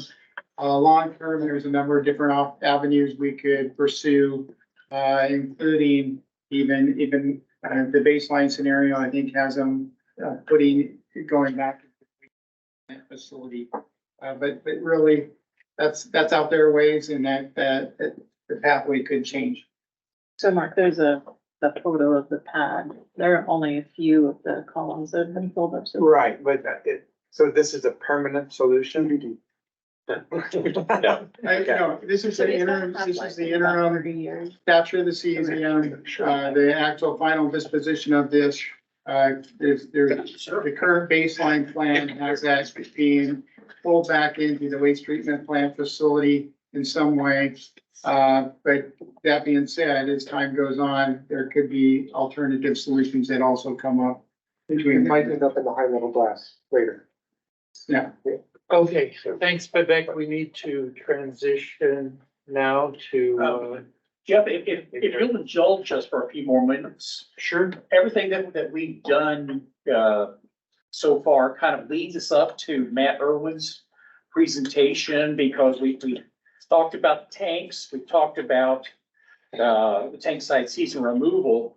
The melter is really the big crown jewel right now of what we focus so much time, so much effort, and so much money on. So if you'll indulge us, I'd like Matt to be able to get through his portion. We won't get through it. I'll do the really brief version if that's okay. I meant beg your indulgence, Matt. I don't think that the YouTube will work. No, we're not gonna do it. But I was gonna show the slides. Can I do that? Oh, of course. All right. So, good afternoon. Thanks for having me back. Appreciate the opportunity. I'll go really, really quick. So we won't watch the videos. All I'm gonna say about this one is this is an overhead. You got WTP in the foreground, you got tank farms in the background. And I would encourage anyone who has the slides to go watch these on YouTube, because you can't see them. Those are publicly available. What I really want to focus on, well, first of all, I do want to acknowledge the people that talked before me. I think they gave you lots of really exciting information on the front end of technology development. Tom and Jason and Eric and Vivek, those are great. Ours is really the size and scale of applying a bunch of that technology development that Tom and his team have done, as well as Savannah River and other experts across the world, and doing it at a size and scale that hasn't been done anywhere else. So we're going to go make that work. And I don't say that as though those technologies aren't fully mature and available, but I'll just give you a really easy example. The joule heaters, which Tom alluded to, which is how we keep the glass molten in its normal operating state, is great technology, works great. But when you actually commission the plant and start operating, you find out little things like, when we were testing it, we found out that if you run it at 3 kilohertz versus 2 kilohertz, you have less harmonics, which will extend the life of the joule heaters. Good thing. So they reset it to 3 kilohertz. We got the melters hot, we filled it up with glass, and we found when you take one of the sides down for maintenance and you bring it back up, the original setting was 2 kilohertz, or it wants to come back up at 2 kilohertz. And you say, well, gosh, I don't want it at 2 kilohertz, I want it at 3 kilohertz. Well, now you got to do some machinations to make it go back to 3 kilohertz. So we did a little software update. They went and tested that in Melter 2 to make sure that it would function properly. We did the software update in Melter 1, and now when we go do maintenance and bring it back up, it comes up at 3 kilohertz. We say, well, that's a really simple thing. Well, we do that thousands of times throughout the commissioning string, and every single one of them is going to help turn those knobs to be able to treat the glass in the most effective way. So the slide that I have up here, really this is just highlighting bringing out the startup heater. So I'm going to go really quickly. June 24th, we restarted heat up of Melter 1. July 20th, we got to 2100 degrees. August 8th, we started adding the glass frit. So that's actually poured in from the top. It's not the glass that we're going to add glass formers in when we actually run it, but it's to get that glass pool in. We went from startup heaters, which are a bunch of resistance heaters in the lid, 18 of them to be exact, and we replaced that with joule heating. So we had to turn up the joule heating very slowly, turn down the startup heaters to make sure the joule heaters worked. Then we had to run one side with the other down. The other, basically, we're running it all through its paces. Just like if you bought your new car and you're driving around town, you want to make sure all those functions work.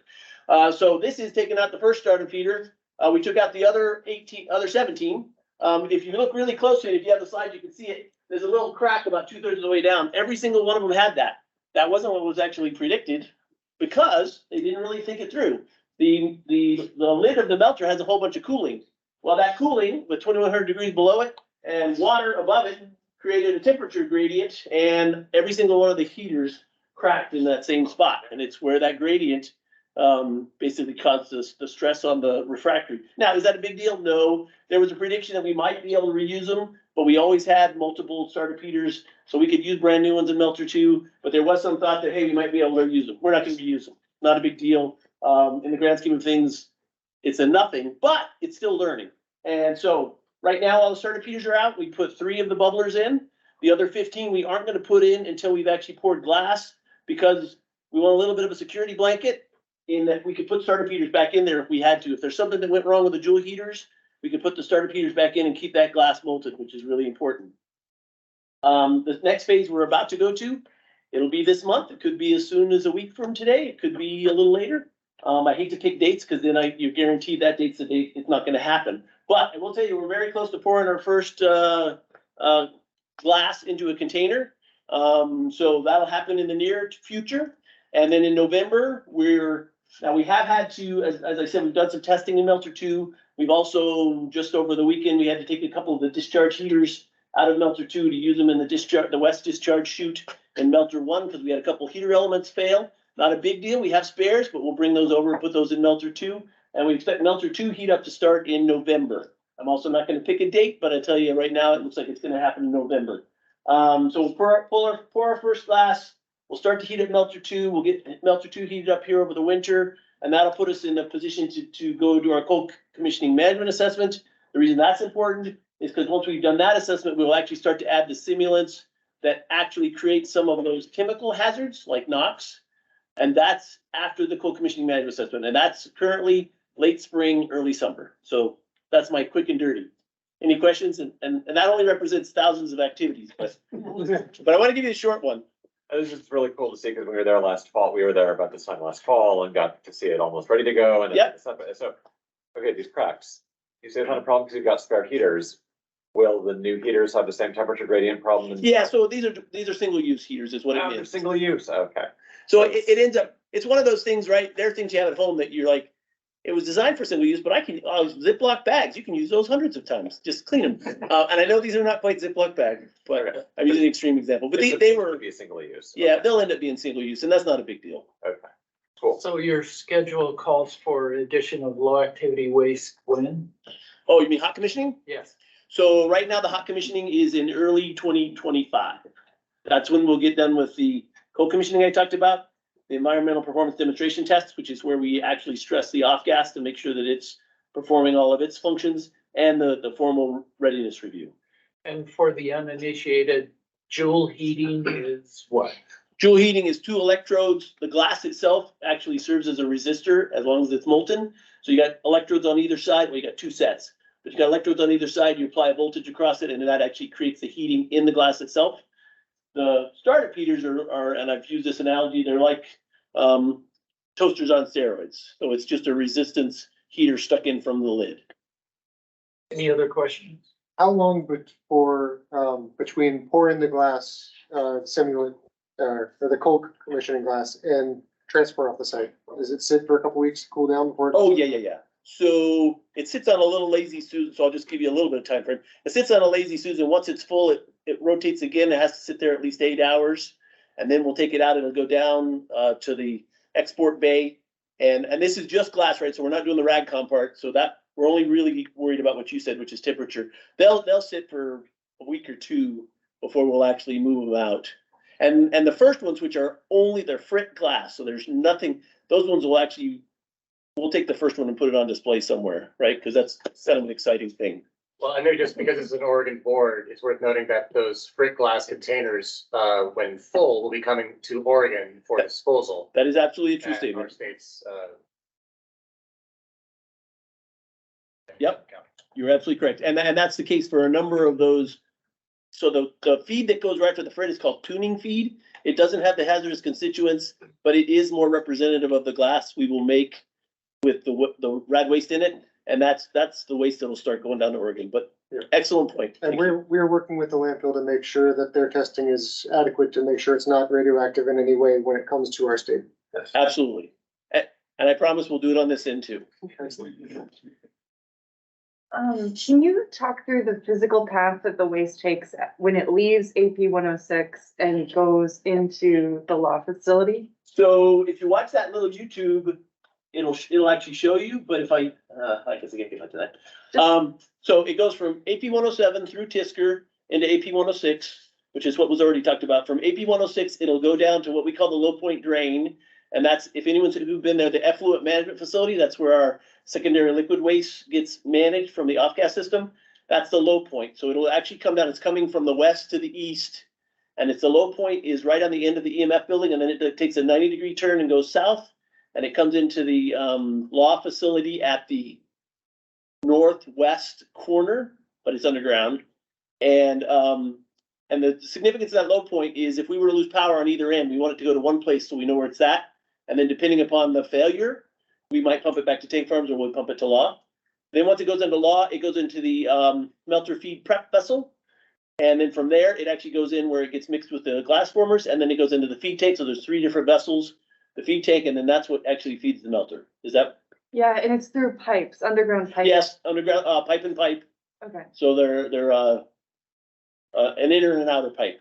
And are That's these correct. the pipes that we're having like water intrusion issues, or is that a separate thing? It's not anything to do with WTP. Okay. Okay. Thank you. Yeah, Okay. sorry, I haven't heard about that. We don't have any time, but we're going to take 2 more questions anyway. So Mary Lou, you're first. Is it because if the glass ever cooled, that the whole works would solidify and be unusable? Is that why we can never shut it down? So if the glass becomes solid, then it loses its conductivity, and then those Joule heaters can't make it molten again. Now, right now, that's why I say we can put the starter heaters in. That only happens at, I don't want to give you a temperature because I'm not a glass scientist, but it's a much lower than the 2100 degrees. So we have a period of 1 to multiple days, and we hope never to test that explicitly. But right now we know that if we were to lose the Joule heaters and it started cooling down, we could put the starter heaters back in the lid and keep it molten, which means when we repaired the Joule heaters, whatever problem created that situation, we would then be able to turn the Joule heaters back on. But as long as it's molten, it's still conductive. And Senator Forst. Okay, question online, Chris Gorsick. Yeah, I just have a quick question about the Oregon landfill. What is the location of that particular proposed facility? Gillum County Chemical Waste Management of the Northwest Hazardous Waste Landfill. It exists right now. I'm sorry, I couldn't hear that. Arlington. It is Arlington? Yes, sir. It's the chemical waste management, hazardous waste management facility, not the municipal solid waste landfill. Okay, thank you. One last question. Okay. The nuance, and I was gonna ask if it was the existing disposal site or someplace new, so, thank you. Okay. Existing. Okay, thanks, Matt, and thanks, Gary, for keeping us. on Yeah, the- I encourage you to go to the YouTube videos. Yes. They're very, very informative and wonderful, wonderful productions. So thank you for indulging us.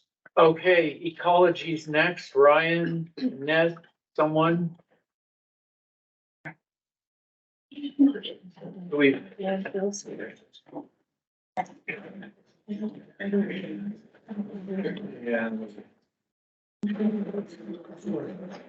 Those are tough presentations to follow, I'm gonna say. Very exciting. Yeah, still gives you. Very, very exciting. So Ned, they ate into your time, so we're gonna. That's okay. I practiced it. I'll be efficient and I won't ad lib, I promise. A little, I might add.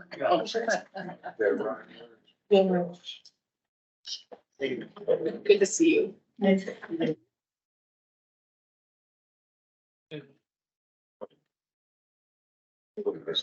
so much for letting me present today. Yeah. Appreciate it. Right, so when the alt tabs get sure. Oh, the state does. I'm trying. Whatever emergency resolution they have to keep operating would not, surely not be fine to purchase a new capital. It's mission critical, so we can figure out, it just wouldn't get paid.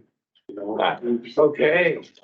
Right. Floor is yours. All right, thank you. Again, thanks so much for letting me present today. I'm presenting on dangerous waste permitting for the nuclear waste program at Department of Ecology.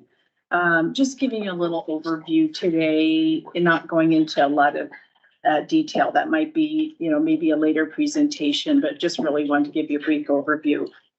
So Washington State gets our authority to regulate dangerous waste at Hanford from EPA. EPA may authorize states to administer and enforce a hazardous waste management program. We work with two offices with EPA. First, the Seattle office, Region 10, on RCRA issues and decisions. And we also work with the local office, the Hanford site office, on CERCLA issues and decisions, specifically the tri-party agreement.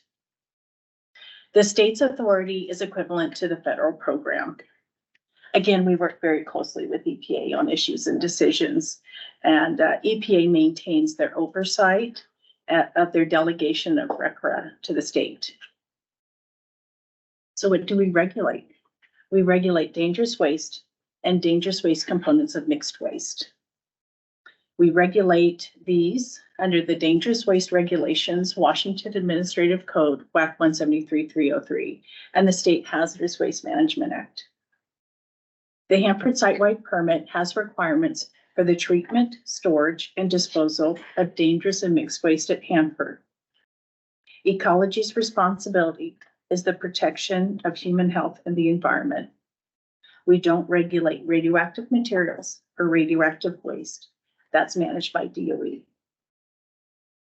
I have to apologize. Sorry, Ryan, I forgot to say next slide. Oh, you're good. I'm so used to doing this online and not doing it in person, so sorry about that. Okay, good. Thank you. We do have two other state permits that we manage, and that's air permitting and water permits. I'm not going to talk about those today, but I just want to encourage you, if you want to learn more about our air permits and our water permits, they're on our ecology website. Lots of good information. I believe we have a couple of air permits that are going out for public review coming up. And we just had a water permit that was out for public review. So just really encourage you to look at our website on that. Let me know if you need help finding them. Yes. Ryan will be a good resource for you. So I mentioned the tri-party agreement here. EPA, Ecology, and DOE signed a legally binding tri-party agreement and consent order, May of 1989. Milestones were developed for RCRA and CERCLA cleanup. So the Hanford site-wide permit application material was originally incorporated through TPA milestones. Not all the facilities and dangerous waste management units were included in the first Hanford site-wide permit. And so if you go on the website and you look at the current 8C permit and you review the standard permit conditions, you can see the history of the development of the Hanford site-wide permit and the different unit groups that came in and were closed out of the permit. And if you all have questions, just feel free to stop me. Just a little bit about the Hanford site-wide permit history. The first Hanford site-wide permit was issued in 1994. Currently, we're in revision 8C. We have 22 unit groups in this revision. It's separated into standard permit conditions that apply to all the unit groups, as well as attachments or documents in support of the standard conditions, operating unit groups, corrective action unit groups, closing unit groups, and post-closure unit groups. We had a revision 9 go out for public review for a renewal. So every 10 years, a permit has to be renewed. As you can see, it was a little bit past 10 years that we went out with the renewal in 2012. It took quite a bit of time to get the renewal prepared. 37 unit groups was included in the renewal. And we incorporated all those who were considered interim status. Since then, and I'll just say, after the renewal was provided for public review, it went out for a 120-day public comment period. We had multiple public hearings throughout the Pacific Northwest. We received 5,000 comments on that permit renewal. Since then, we have been addressing the comments. We are working through every unit group, every addenda to prepare a revised renewal in 2024. And that will be revision 9A, and that will go up for public review in 2024. It will include 50 unit groups. It will incorporate all the interim status units. And it maintains the same organization as I mentioned in 8C. So I'm going to move on to RD&D permits a little bit. Can I ask a question? Yes. What type of waste are we talking about? You said it wasn't radioactive, but it was dangerous. Dangerous waste and dangerous waste components. What would that be? It would be like the tank farms. It'd be waste from tank farms. It'd be waste from old cleanup sites, like the solid waste and operations complex sites. Trying to think of some other examples.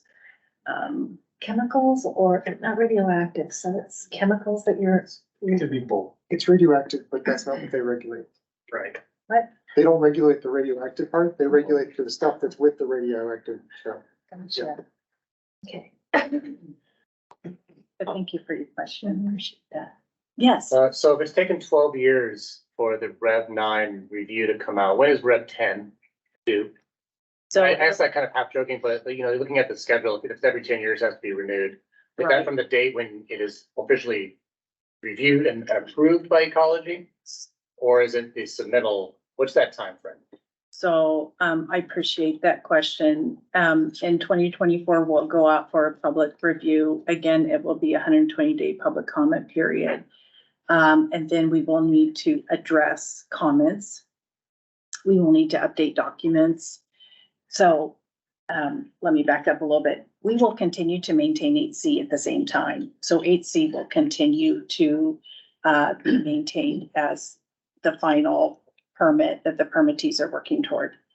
We will have the revision 9A out for public review. And then once it goes out for public review, we receive the comments, we update the documents, then we will issue that permit. Once the permit becomes effective, then it will be 10 years after that. Is that 120 days for review set in your rules? No, The choice by ecology? it's not set in the rules. We wanted to provide enough time. Our estimate, is it okay if I say the estimate, Stephanie, how many pages the site wide is okay? Because we're still sorting through the amount of documents. It should be about 20,000 pages. Which is 120 days, meaning that's not much time for the public to get through 20,000 pages. The rec requirement actually is just 45 days. Oh my God. So a college would greatly expanded on that, and that's why we're working on a robust communication plan with Brian on weekly workshops and stuff to educate the public on what's gonna go out for public comment. And we'll also do regional hearings throughout the state. Yeah, as I well. appreciate that stuff. And that's where my comment kind of came from is, are you mandated by rule? No. So you do 100, could you do more if somebody said, hey, this is just so much material, it's so important, we need more than that time? If somebody requested an extension, we would entertain it. We would definitely look at it to see, yes, if we need to give it more time. Absolutely. Thank you. A really nerdy question, but those 20,000 pages, is that gonna be like a 20,000 page PDF, or is it gonna be something machine readable, which people could write code to like scan through to look for topics of interest? So it will be a web page that you could look at on the ecology website that will have links to each of the unit groups and each of the documents within the unit group. So kind of like if you look at 8C now, it's divided up that way. So it wouldn't be like one PDF. Awesome. Yeah. Thank you. I think Stephen just volunteered to review it. And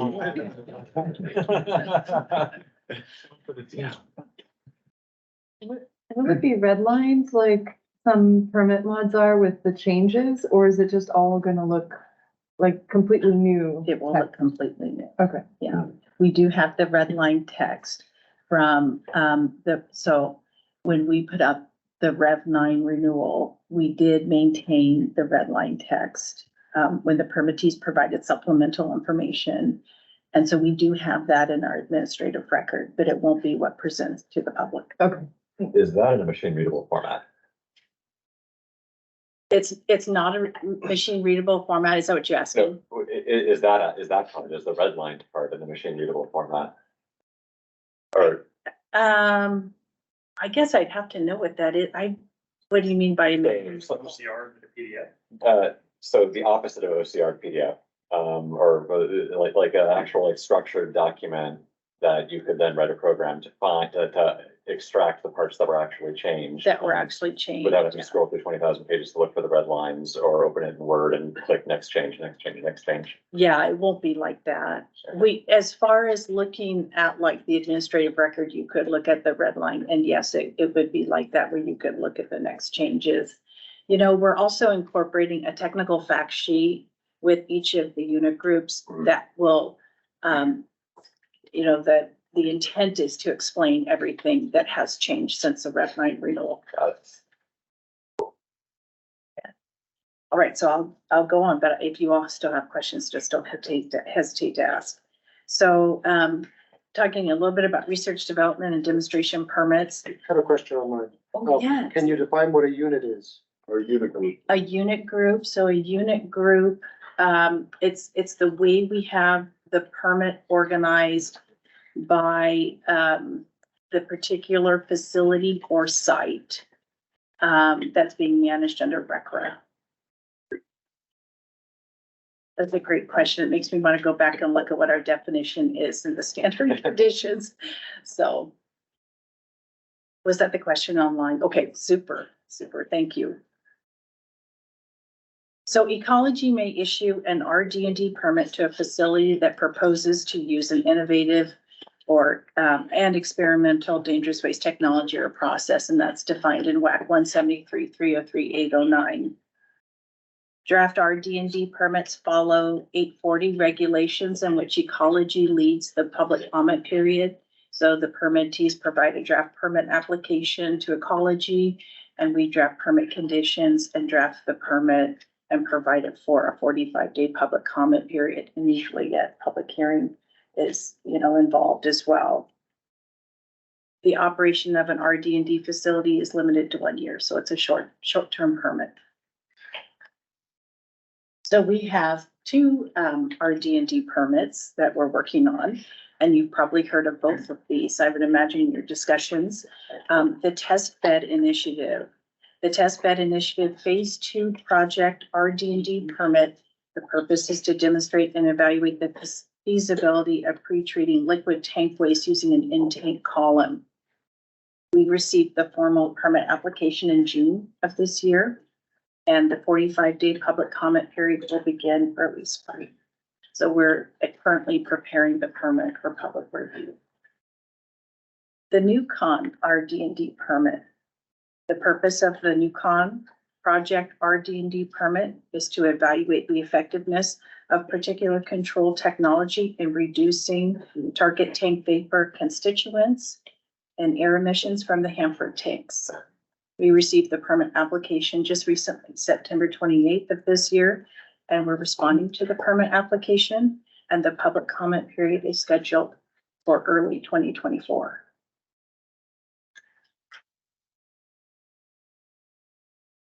So just moving on to some of the folks that we work with on permits. Within ecology, we have an oversight program, hazardous waste toxics reduction program and permitting. We work with them closely. They make sure we meet our commitments with EPA in permitting. We go to them for guidance and direction. They write our permitting guidance, 95402, which again, you can find on the ecology website. They maintain our memorandum of understanding with EPA. So we appreciate HWTR's involvement in our permits and definitely their advice that they give us. I talked a little bit before about working with EPA, Region 10, so I won't go through that again, but I'll just say that we do provide to EPA Region 10 permit renewals, permit modifications for review, and they help us with permit condition development. So we appreciate their involvement and definitely the advice and direction they give to us. We also work with the Attorney General's office, who provide legal advice to us in permitting issues and decisions. So lastly, I'll talk about non-Hanford permits that we manage. The first is Permafix, which is actually being prepared for a renewal at this time. Permafix is a waste storage and treatment facility that specializes in treating low-level and mixed low-level waste. We regulate the mixed waste stored and treated at the facility, and the waste comes from Hanford or other in-state or out-of-state facilities. Puget Sound Naval Shipyard just went through the renewal. We oversee the permit for the storage of dangerous and mixed waste of the U.S. Navy's Puget Sound Naval Shipyard in Bremerton. The shipyard is home port for active and inactive vessels, and it's used to maintain overall decommissioned, dismantled vessels in the service of the Navy. So, yes. I got a question. I'm curious about the Permafix permit. Is there an expansion of capabilities written into the permit? Are they looking for changes in what they're doing or how they're doing? Not that I know of. Stephanie, I'm gonna look to you.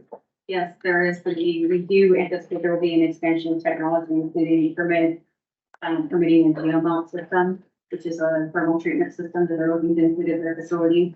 They previously used that technology, I believe, to treat sodium contaminated waste. So I do believe that's going to be part of the renewal that will go for public comment sometime in 2024. Thanks. That's what I wondered. Thanks. If there would be a public comment. Yes.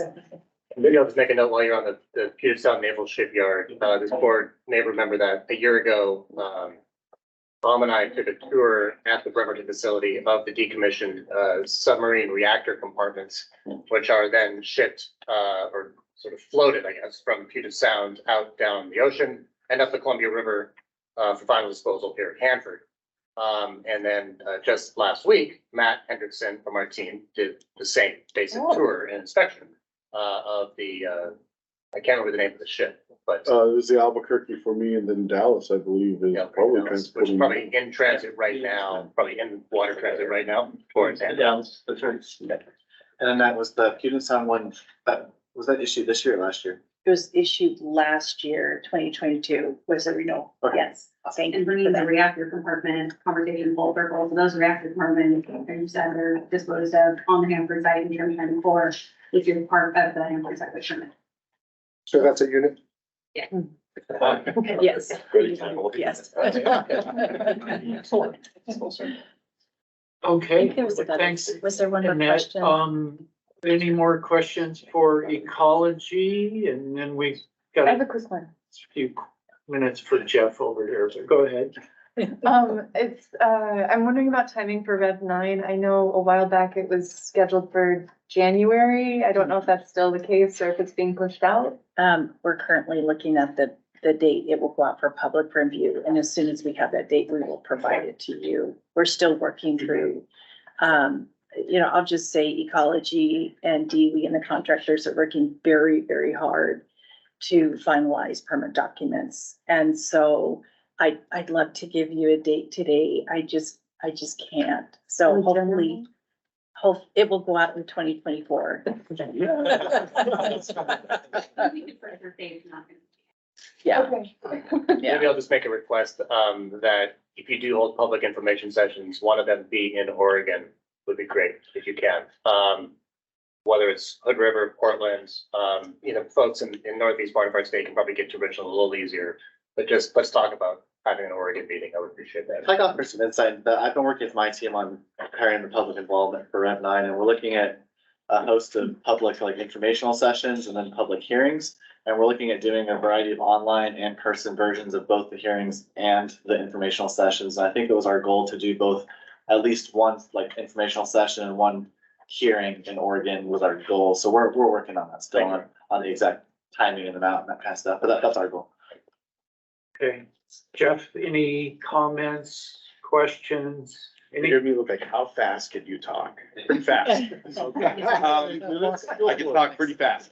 So, I work with the local EPA office here. We're a small team. We're very excited about some of the stuff that we've been talking about today. A lot of the DF law stuff, incredible technology, really, really exciting, and really glad to see the progress that DOE is making on vitrification of tank waste. Some of the stuff that we're doing to step away from that a little bit, just to give you kind of a little bit of information as far as what's going on outside of the Central Plateau. A couple of things. One of our project managers is working very closely with DOE in managing the 324 situation. We talked a little bit about it about my project, so I can't really speak to specifics on it. But maybe that's something that we can present on in the future to this board to talk about where we're at with 324. A couple of really exciting things for the site are that both the K area and the N area, we are leading toward a record of decision here very shortly. So we're working very hard. It's a big deal. They're the last two records of decision along the river corridor. It doesn't get talked about as much as the tank waste, but it's a very big deal, and we're very excited about it. We've just begun we've been doing some of these things for years and years and years, but the proposed plan process is coming out here soon. We're looking at hopefully looking at a ROD in the next year and a half for both. At first, they were going to run at the same time. They're not coming out of the gate as such any longer, but they're very tight. K and N are very tight as far as leading to a ROD. So we're hopeful in 2025. The thing about I can speak to N more specifically because it's one of the areas that I manage myself.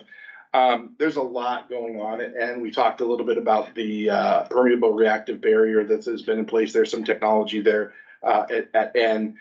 There's a lot going on culturally at N. It's a very, very, very culturally sensitive area, and there's just a lot of stuff happening. But we're very excited to get toward the ROD and very excited for some of the stuff at K earlier with the ERT. But it too we're looking at a ROD there, and then also looking at putting the interim safe storage on the final reactor there. It's not my area. I don't know exactly what the timeline is to cocoon the last reactor at K, but we're making that progress. DOE's done a great job, and most recently cocooning K West. I get it mixed up. K West East. K East, and then K West is coming very shortly. So a lot of work being done along the river corridor, a lot of work being done we talked about groundwater. There's a lot of stuff happening outside of the Central Plateau and outside of the DF law process, and which just shows that that DOE and regulators are able to walk and chew gum at the same time, right? To be able to do some of this wonderful stuff that we're doing on the Central Plateau and still maintain cleanup of the entire site. So we're very pleased.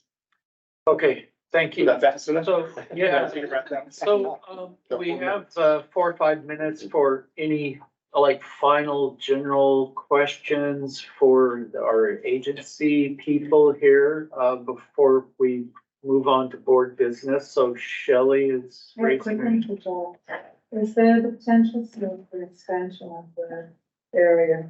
And then Can you repeat the question? Her question was, is there the potential for expansion of the permanent overreactive barrier at N? That is a possibility. We're also looking at the possibility of not needing the permanent overreactive barrier. So they're looking at different alternatives. So they're looking at the expansion, but I too am waiting for the proposed plan and the process to start and see. I haven't seen any of the data.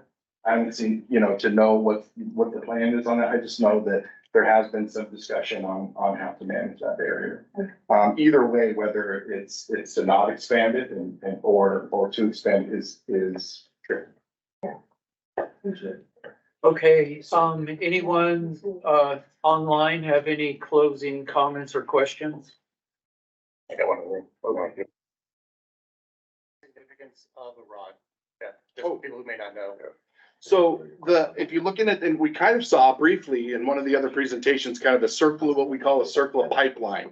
It's a series of documents leading toward cleanup of the site, completion of the site. And what's significant about a record of decision is it's taking all of the data that's been collected, a alternative on how we're gonna clean up this particular space, I'm generally speaking, and codifying it into essentially what is the law moving forward, or the plan moving forward for that particular area, for that particular site. So ROD is very important in that it creates a document that is enforceable. So that we've gone through, we've characterized, we've done the RFS, we've done, we've gone into consultation with the tribes. Hopefully, we've done public comment, and everyone has weighed in, and you end up with this record of decision that is the plan moving forward, and it is an enforceable plan moving forward. Is that a good?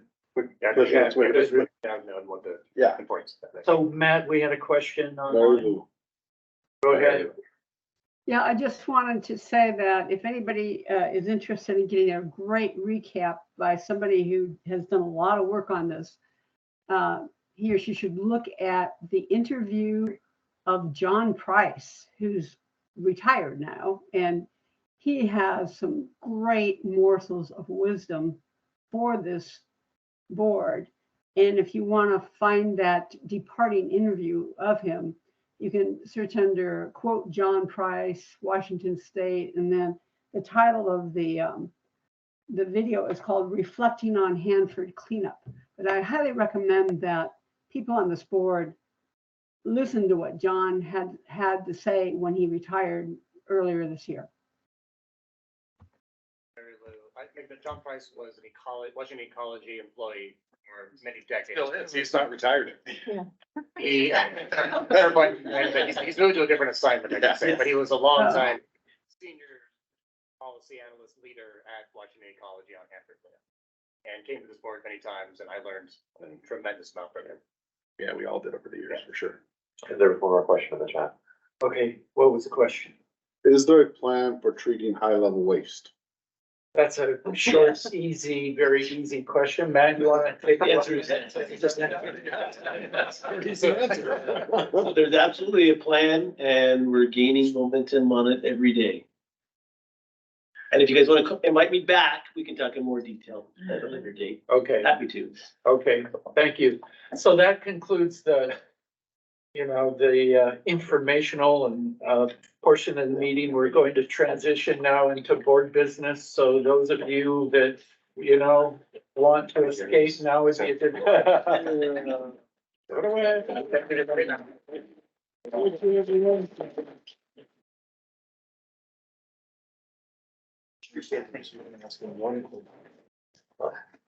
I first ledger. Yeah. It is. It's really,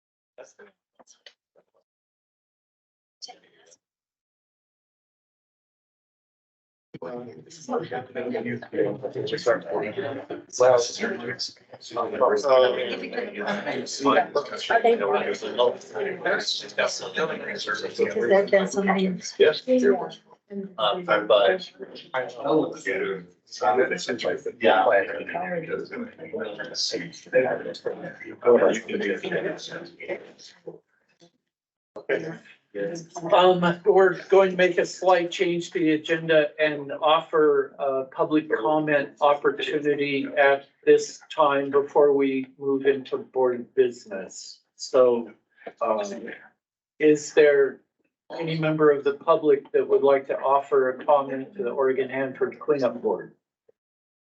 I don't see any phone numbers either, so we're okay there. Opportunity. Okay, thank you very much. Let's start out with board business. We've got 4 or 5 things on here. Some of them are updates, and some discussion. So the first is vacancies and appointments. So Jim Doherty has applied and been approved as the alternate to the Hanford Advisory Board. I'm the primary, so now Jim Doherty, as of October 1st, is the alternate. And we have several vacancies. Mary Lou is leaving the board, so first and foremost wanted to thank her, and we're going to miss you and your contributions and intelligence and thoughtful insight. So really going to miss you. So that's one vacancy, and I believe we have one other. We have another vacancy coming up, but we also have a couple applicants in the pool too. And we can't really talk about the applicants until. We can't talk about it right now. We have 2. Okay, so one of them may be online, but that's kind of where we are with board membership. A couple updates. One of the things that we did over the course of the summer was invite our congressional delegation to this meeting today, and the bait was really not just us, I mean, wonderful company and all, but the B reactor tour. And so we contacted several times all of the congressional delegation with really a focus on the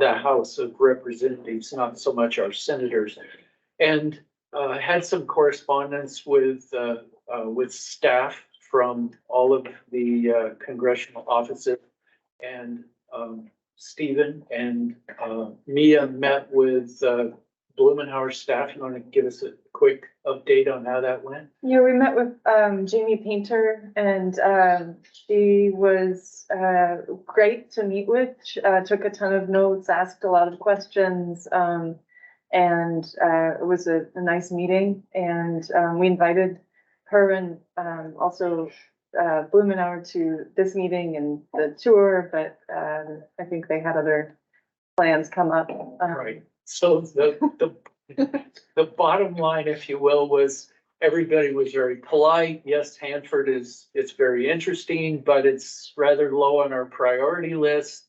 If anything happens, you guys make sure you let us know. So We will. yes, so that's kind of where we are with the congressional delegation. I think it's a good idea to tickle them on kind of an annual basis so that they know we exist. But if there's not some, issue that's really, really important to Oregon, we're low priority. This site is in Washington. Most of the economic impact and benefit is in Washington. So for the state of Oregon, at least for our congressional delegation, it's a relatively low priority. The other initiative that we started work on this summer was to set up a lecture series or seminar in Oregon's universities. And we have initially contacted the University of Oregon and Oregon State University. The professor of environmental sciences, whatever he was, head of department at the University of Oregon, was initially very interested, very, very positive. Then he went back and he met with his larger group of faculty and staff, and then came back and said, we're not interested. Followed up and said, well, exactly why aren't you interested? We've given them a whole laundry list of potential topics. We've talked with DOE and ecology and others up here. So a lot of people are interested in participating in something like a lecture series, so we could provide subject matter experts, and whether it's technology or cleanup or regulation or whatever.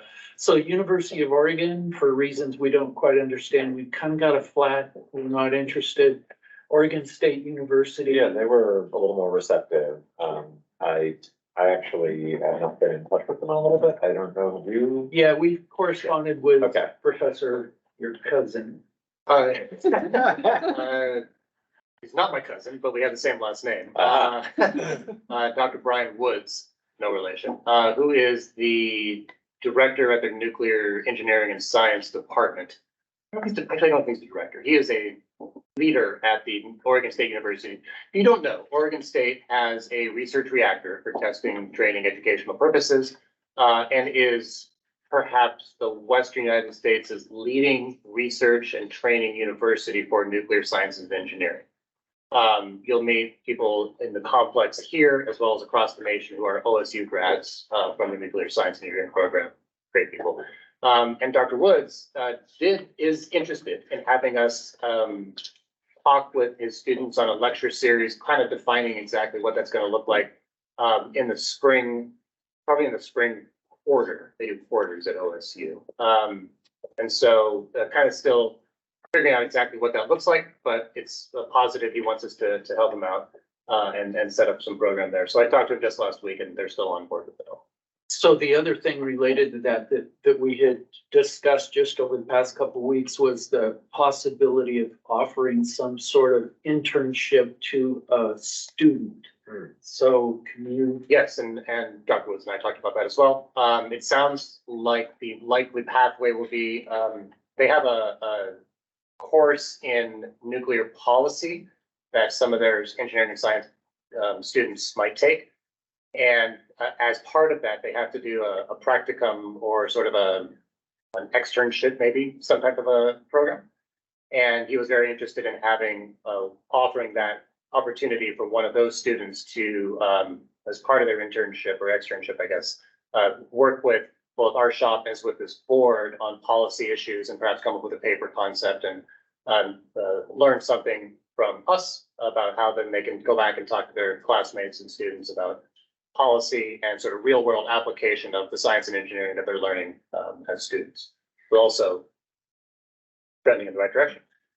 So what we had intended was to try to engage at this point in time, two Oregon schools or universities. And so we've kind of got one that we're working with, and now the kind of open question for this group is what would be our next target to try to engage? So that's an open question. So please. I mean, I understand with the nuclear side of things, and Oregon State University, I question since, the large outside of the Columbia River corridor and stuff like that, the large impact if we have a major issue, at least to our neck of the woods is agricultural. If that wouldn't be a really good secondary fit as the agricultural and or maybe the transportation communities, because those are very tightly tied to Oregon's piece of the pie, if you will, when it comes to Hanford and the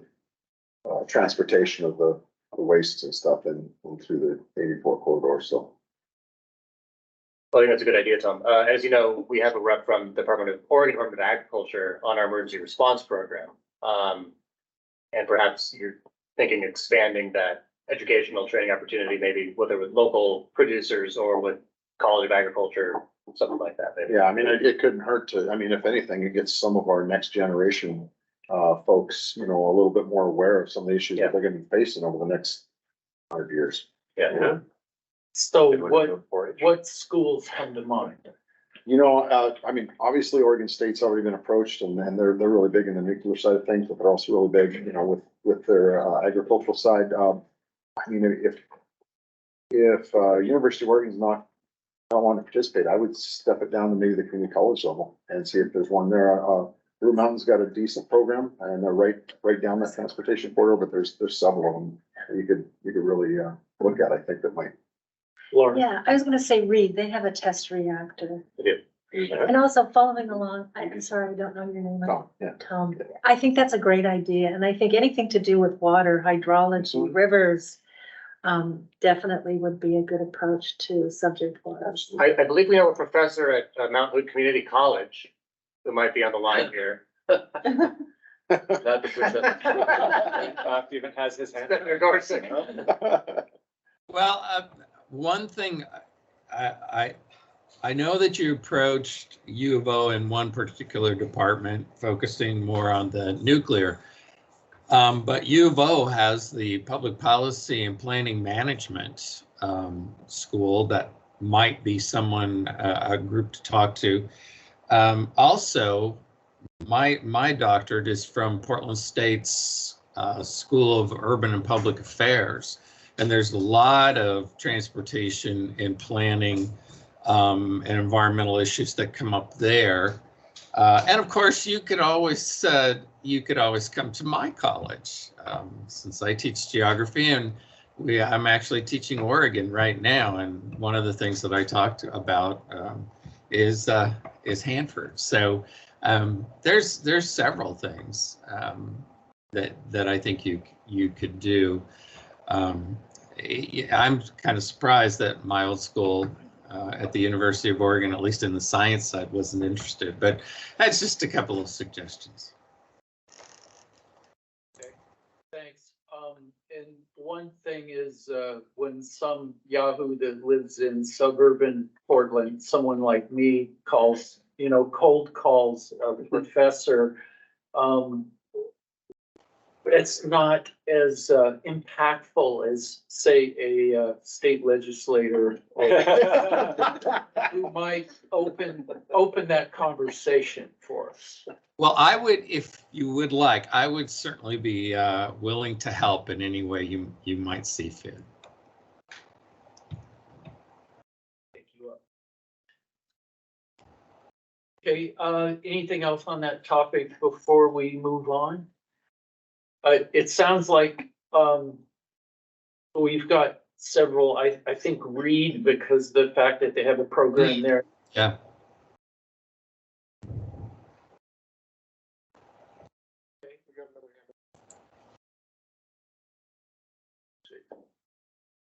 Who is it? Jason. It's Jason.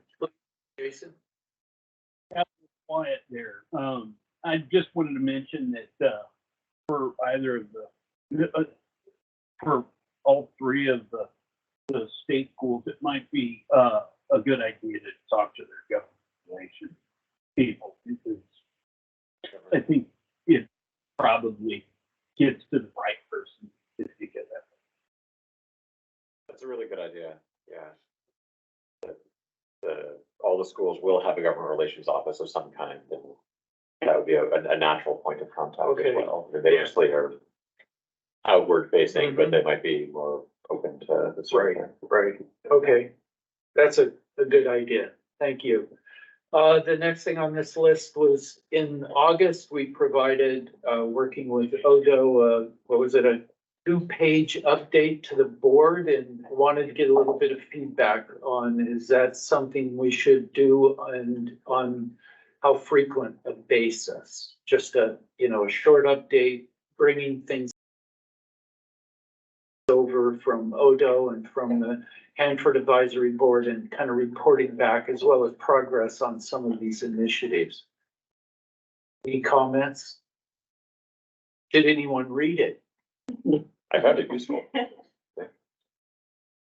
think it, especially, where we've met, but we haven't met as often with the COVID stuff. It's kind of helped keep everybody a little bit more informed of some of the things that have been changing.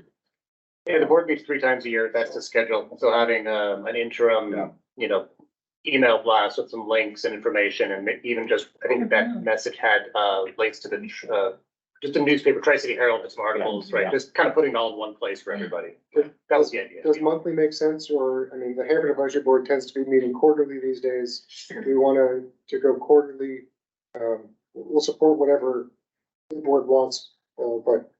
Well, most of the burden of putting this together is on you guys, so.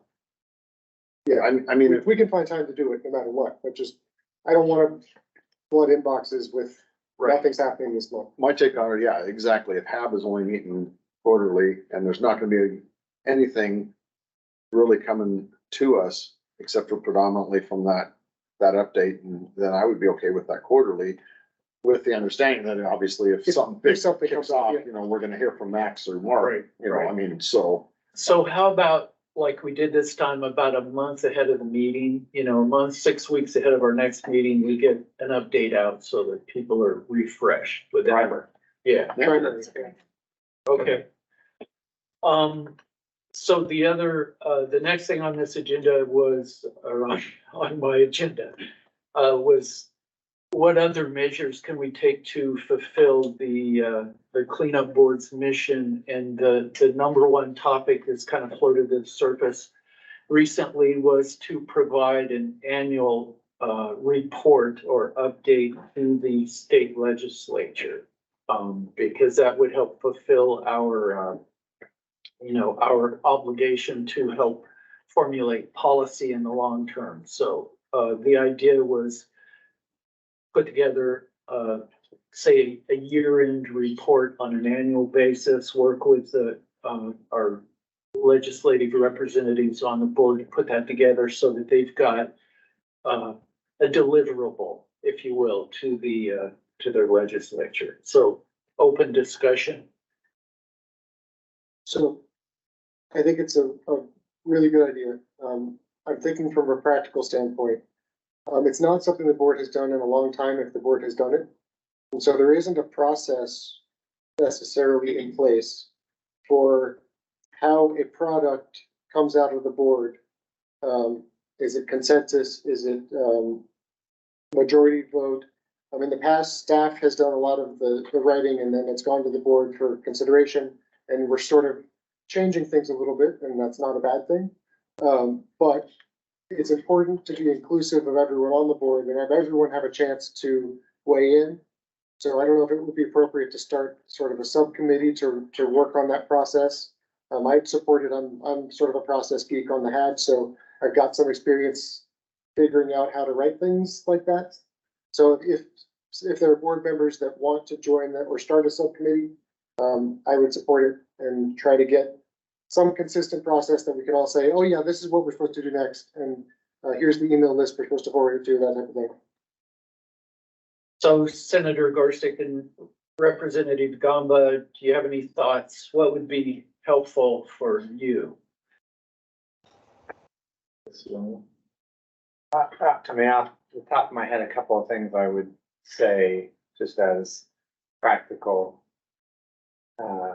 One, don't release it during the session. It won't get read. And keep it as tight and high level and practically interesting. Thank you.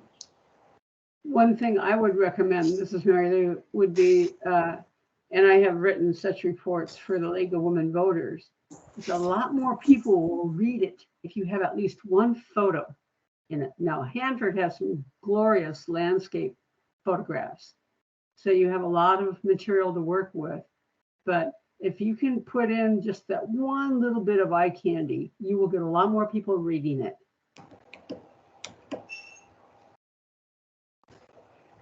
Senator Gorsuch. I think Representative Gamba is right. I would make sure that you addressed this report to the House, the Senate, and also to the governor's office. It should go to all three. It should be a nice, concise sort of report. I also think, and I was a little disappointed in the one gentleman's response to a question about safety. I felt like he just kind of glossed right over that.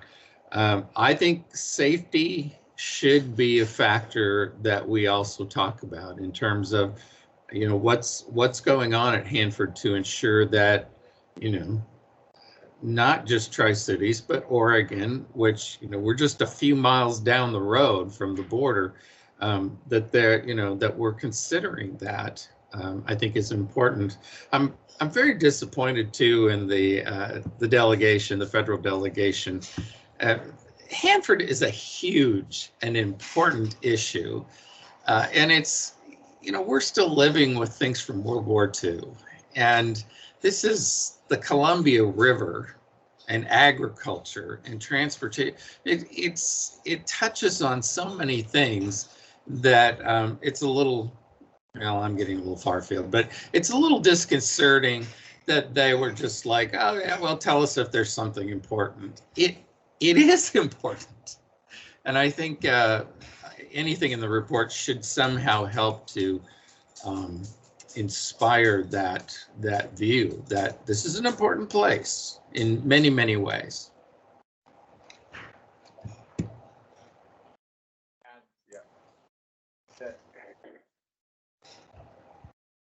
Be at a very, I don't want to say low level, but at a very average person's understanding level.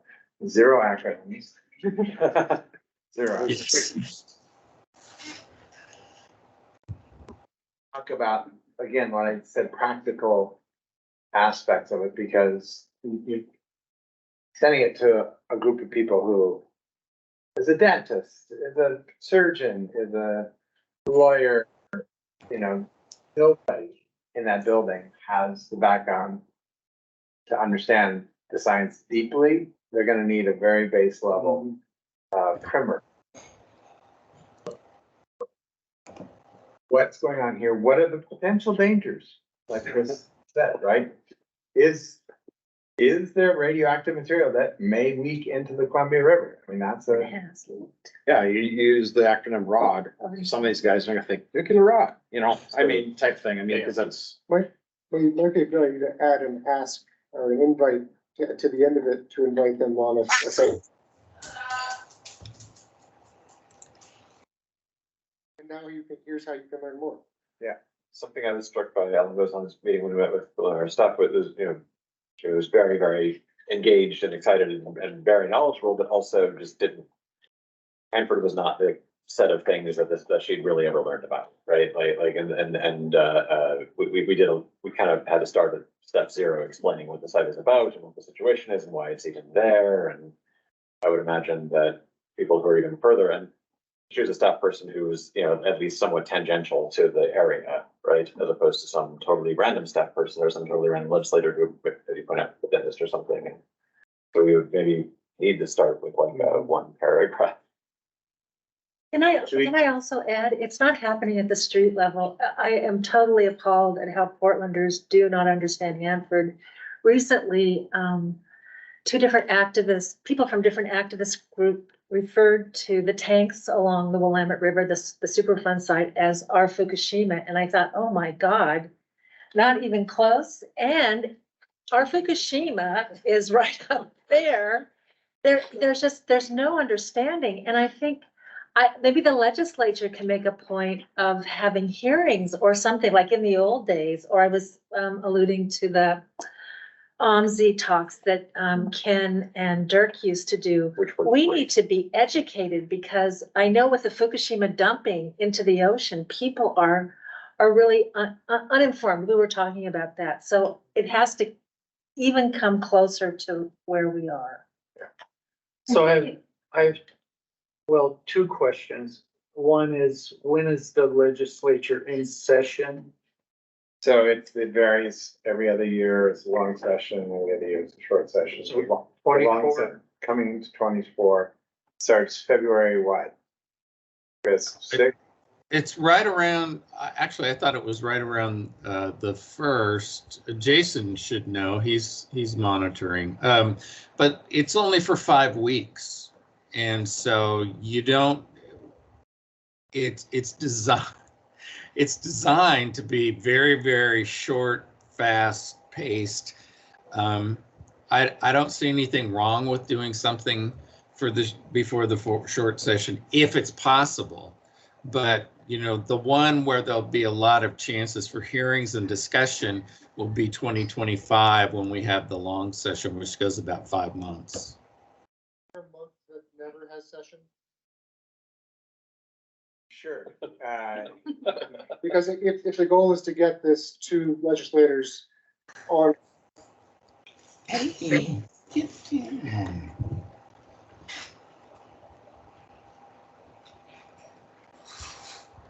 Preparatory set of meetings before a legislative session. One of those occurs in November. One of those just occurred in September. Yeah, lunch days.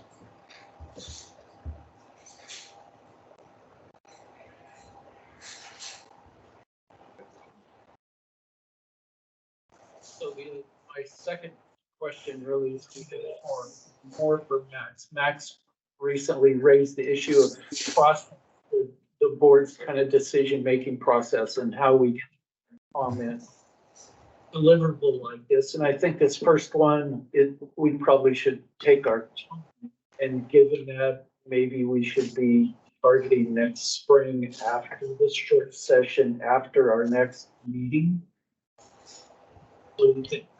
Our next meeting is typically, well, this is a good idea. We would meet in the winter, it's usually a virtual meeting in January, to try and avoid that separate legislative session. We could have a draft of a report from our staff that we could help write for you for review, perhaps by that meeting. We try for that. And then, you know, get feedback from the board at that meeting and then have it ready to go to the legislature. You know, and we always be ready to talk to interim, you know, ledge days or committee hearings. I'm glad to come talk. You probably heard a lot of odors in September, nobody talking about Hanford policy and nuclear waste, but so we're ready to do that as well. We could roll out a report, you know, at a committee day or a hearing, or off session, whatever you see fit. I'm glad to do that. So maybe as a process step, we could take the first, as staff, shot at writing, and then see if it gets to the board's, you know, preferences at that meeting. Okay, I don't see any urgency to try to do it before then. So if that's okay with the board, we'll take it up we'll take up a draft at our next meeting. Okay, yep, we can do that. And it sounds like if our audience is, as you say, Rip Gamba, high level, perhaps folks that maybe don't even know, to your point, Laura, don't even know where Hanford is and what's there. We have a lot of material to prepare and to kind of cut down and try and think about what Hanford is, why it's important, what Oregon does, safety considerations, our team, you know, get the whole thing there. Is the goal to report what the board has done in the past year, or to report on Hanford what in the past year? Yes. I think it's no shade on you guys or us now and part of this, but it's probably going to be more read if it's what's going on. And Yeah. Okay. What the board is necessarily doing. Right. Rep Gamba, would we be well off though to not try to push hard for the short session and rather just have a more comprehensive product that we can put together next year and have it ready to present early in the long session? Well, I wouldn't, so if you're talking about two different things. You're talking about a report that you want people to read, and I'm suggesting that not happen during session because everyone's buried in stuff. I'm talking about giving a presentation at ledge days or during the session that we want to happen, probably during the long session. Okay.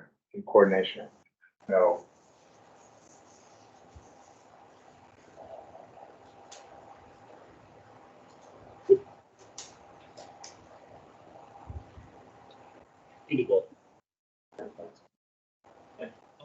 Mike, you're online with a question? Hand up.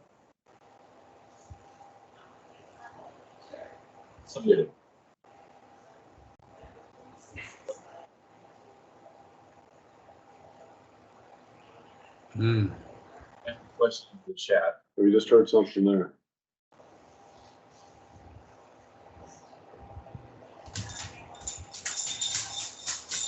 Mike, you have a question, Mike? Looks like he's typing his question. Typing in the chat, okay. Commented. There's continuing question of high-level waste, and he believes that the recent decision to not treat tank waste and simply cover it with grout is a momentous one that should get more public discussion. At this point, that decision has not been made for high-level waste. High-level waste is still planning on being vitrified, and talks between the TPA agencies are ongoing to work out the engineering details with the high-level vitrification plant. And Ryan, correct me if I'm wrong. Yeah. The simple things like defining for legislators, what is high level waste? Okay,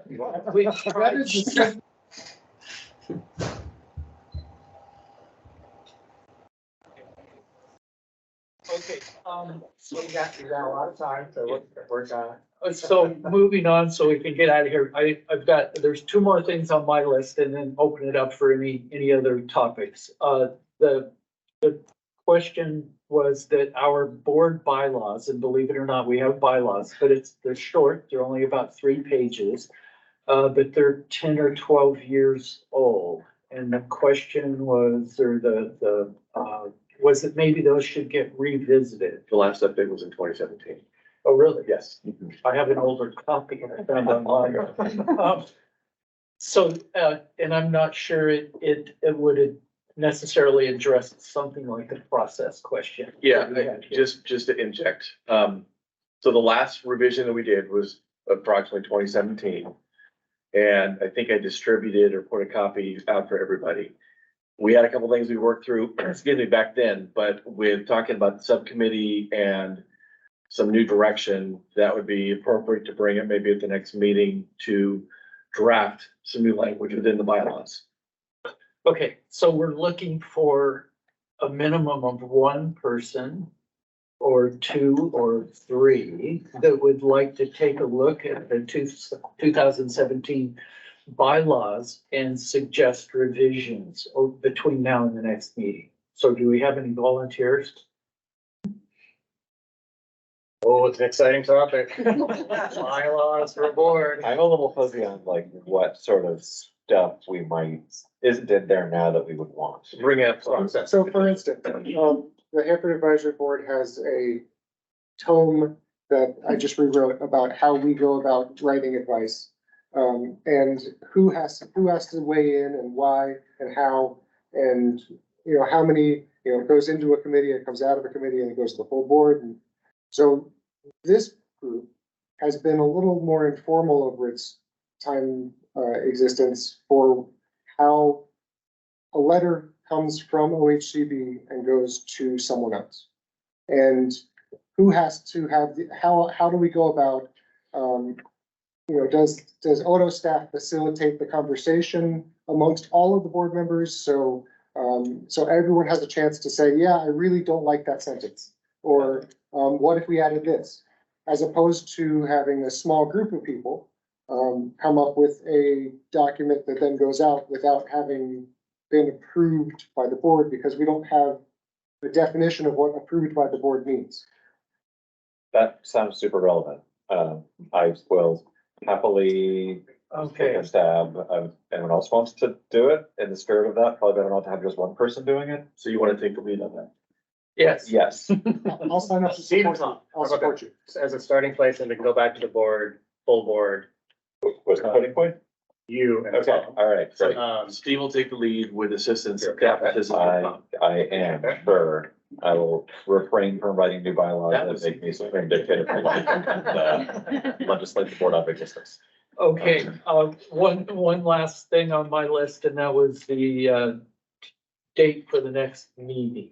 So we're gonna do a virtual meeting, Max, we were thinking about January time. The end of January is our typical cycle. Yep. It's virtual, it's kind of, dates are flexible, it would be, excuse me, one day. We wouldn't be do two since we do a virtual, so it would either be 4 to 5 hours, depending on the topics and any other updates that we would want to get in January. It's over the winter, so there may not be a whole lot coming from DOE, ecology, EPA, so it may be just board business related. Well, well, we've heard a couple things here. Steve and I were just had a sidebar about, high-level waste, an update on high-level waste and the plan for high-level waste. Which might be a good topic if we can have our DOE friends talk about high-level waste planning, for instance. Holistic, something called holistic negotiations, which are still ongoing. And we may or may not be able to talk about those. I'll look, see if my friends come over there. So maybe that's a content as well. Maybe there's an update on the site permit, site-wide, the Rev 9 permit by January, like that's 2024. Ryan, looking at you. And then the two sort of internal products, the bylaws review, as well as a draft of a annual report. So put that all together. And hopefully we'll have some, what we didn't do today is the update that I often give. And we'll have perhaps more information about funding for FY 2024 from Congress and future plans for Hanford that might be relevant. We can talk about that. So I think that's a lot of content there. If there's anything specific, I'd love to hear it from the board and we can work on it as well. Mia, Can I throw 324 building into? 324 bill. You bet. Absolutely. And Jeff, I believe if you want to volunteer, Shram from EPA to lead that, right? No, I think he'll find someone. He's not on it. EPA. Yeah. Right, okay.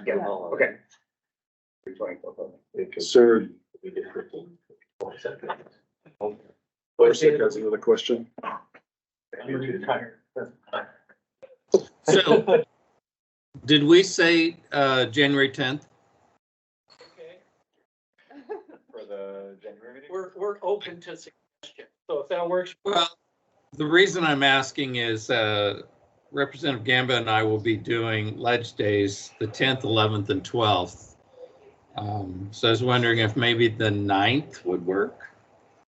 After, just free up and maybe another week for us to prep as staff. How about the 16th? January Sure. 16th? The 16th would work. Great, thank you. So it's a nice holiday, so yeah, we can do Tuesday the 16th. Okay. On a Tuesday that feels like a Monday? Yeah, That's, short week. and that's clear with the HAB calendar as well. That's clear? Yeah. Okay. This is the Okay, that's all of the board business that we had. So now we're open for any and all additional new business or topics before we close. We have a table for 18 at Tagaris this evening, which is close to the hotels. I requested it indoors because it's a 50% chance of rain. So Yeah, so when we get done here, we'll go back to the hotel, people can check in, drop off their bags, and there'll be some of us that'll be staying back at the hotel too, so, but Tom can coordinate the transportation out to Tagaris. Maybe talk about tomorrow morning. So we have to be at the B reactor visitor center no later than 8:30, so I suggest that everybody meet in the lobby of the hotel, probably 8 o'clock, so you can make sure that everybody's good to go. And then we will take both of our bands over there. If anybody wants to ride with us, we've got room. And then we'll get there, check in. They have vans, they have a bus, and we will go from there out to B, and then we'll come back, and then we'll depart from there. So we check out before we go. Yes. Yeah, we won't go back to the hotel after the. Yeah, when we get back to the hotel and check in, just everybody that's staying, I'll be up there at the counter, make sure there's no issues, get everybody checked into the rooms. I think we had a couple that didn't show, but just once everybody gets back there, I'll just hang out in the lobby until everybody's in. And then we can take care of the dinner things from there. Okay, anything else? Anyone? Shelley? Yeah, because one thing I was reminded of in the presentations we heard today was the Phoenix platform. And it's a tremendous tool. And it's where a lot of data resides, and you can drill down deep in all of the topical units, so to speak, and really understand what's going on. And,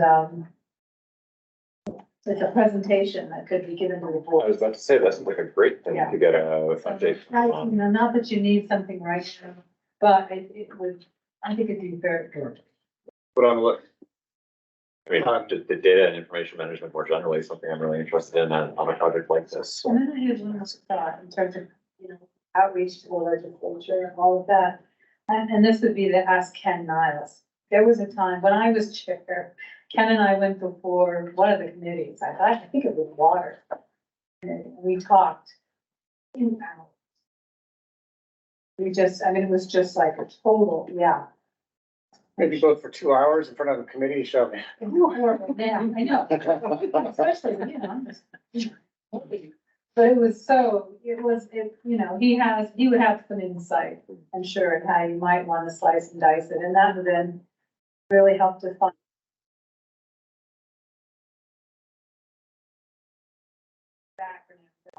And in a way, water kind of does make more sense for Oregon because that is the risk we were talking about, right? Yeah.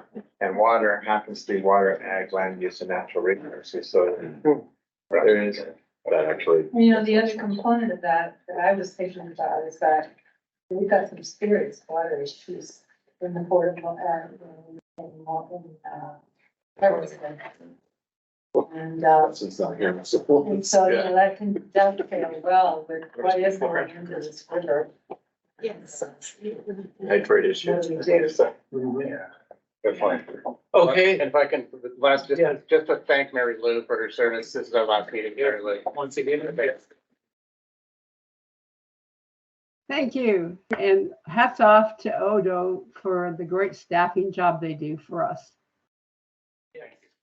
To add on to that, I'm on the Hanford Advisory Board and I've heard some grumbles every now and again about all these Oregon people are taking leadership positions and committee chairmanships and things, and they don't even live around here. So that's a testament really to the quality of the people, I think, especially from Odo and Mia, that are representing Oregon's interests on the Hanford Advisory Board. So thank you very much.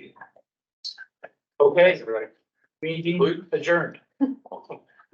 Oh, I knew they were gonna do it. I was about to ask you about that. Really?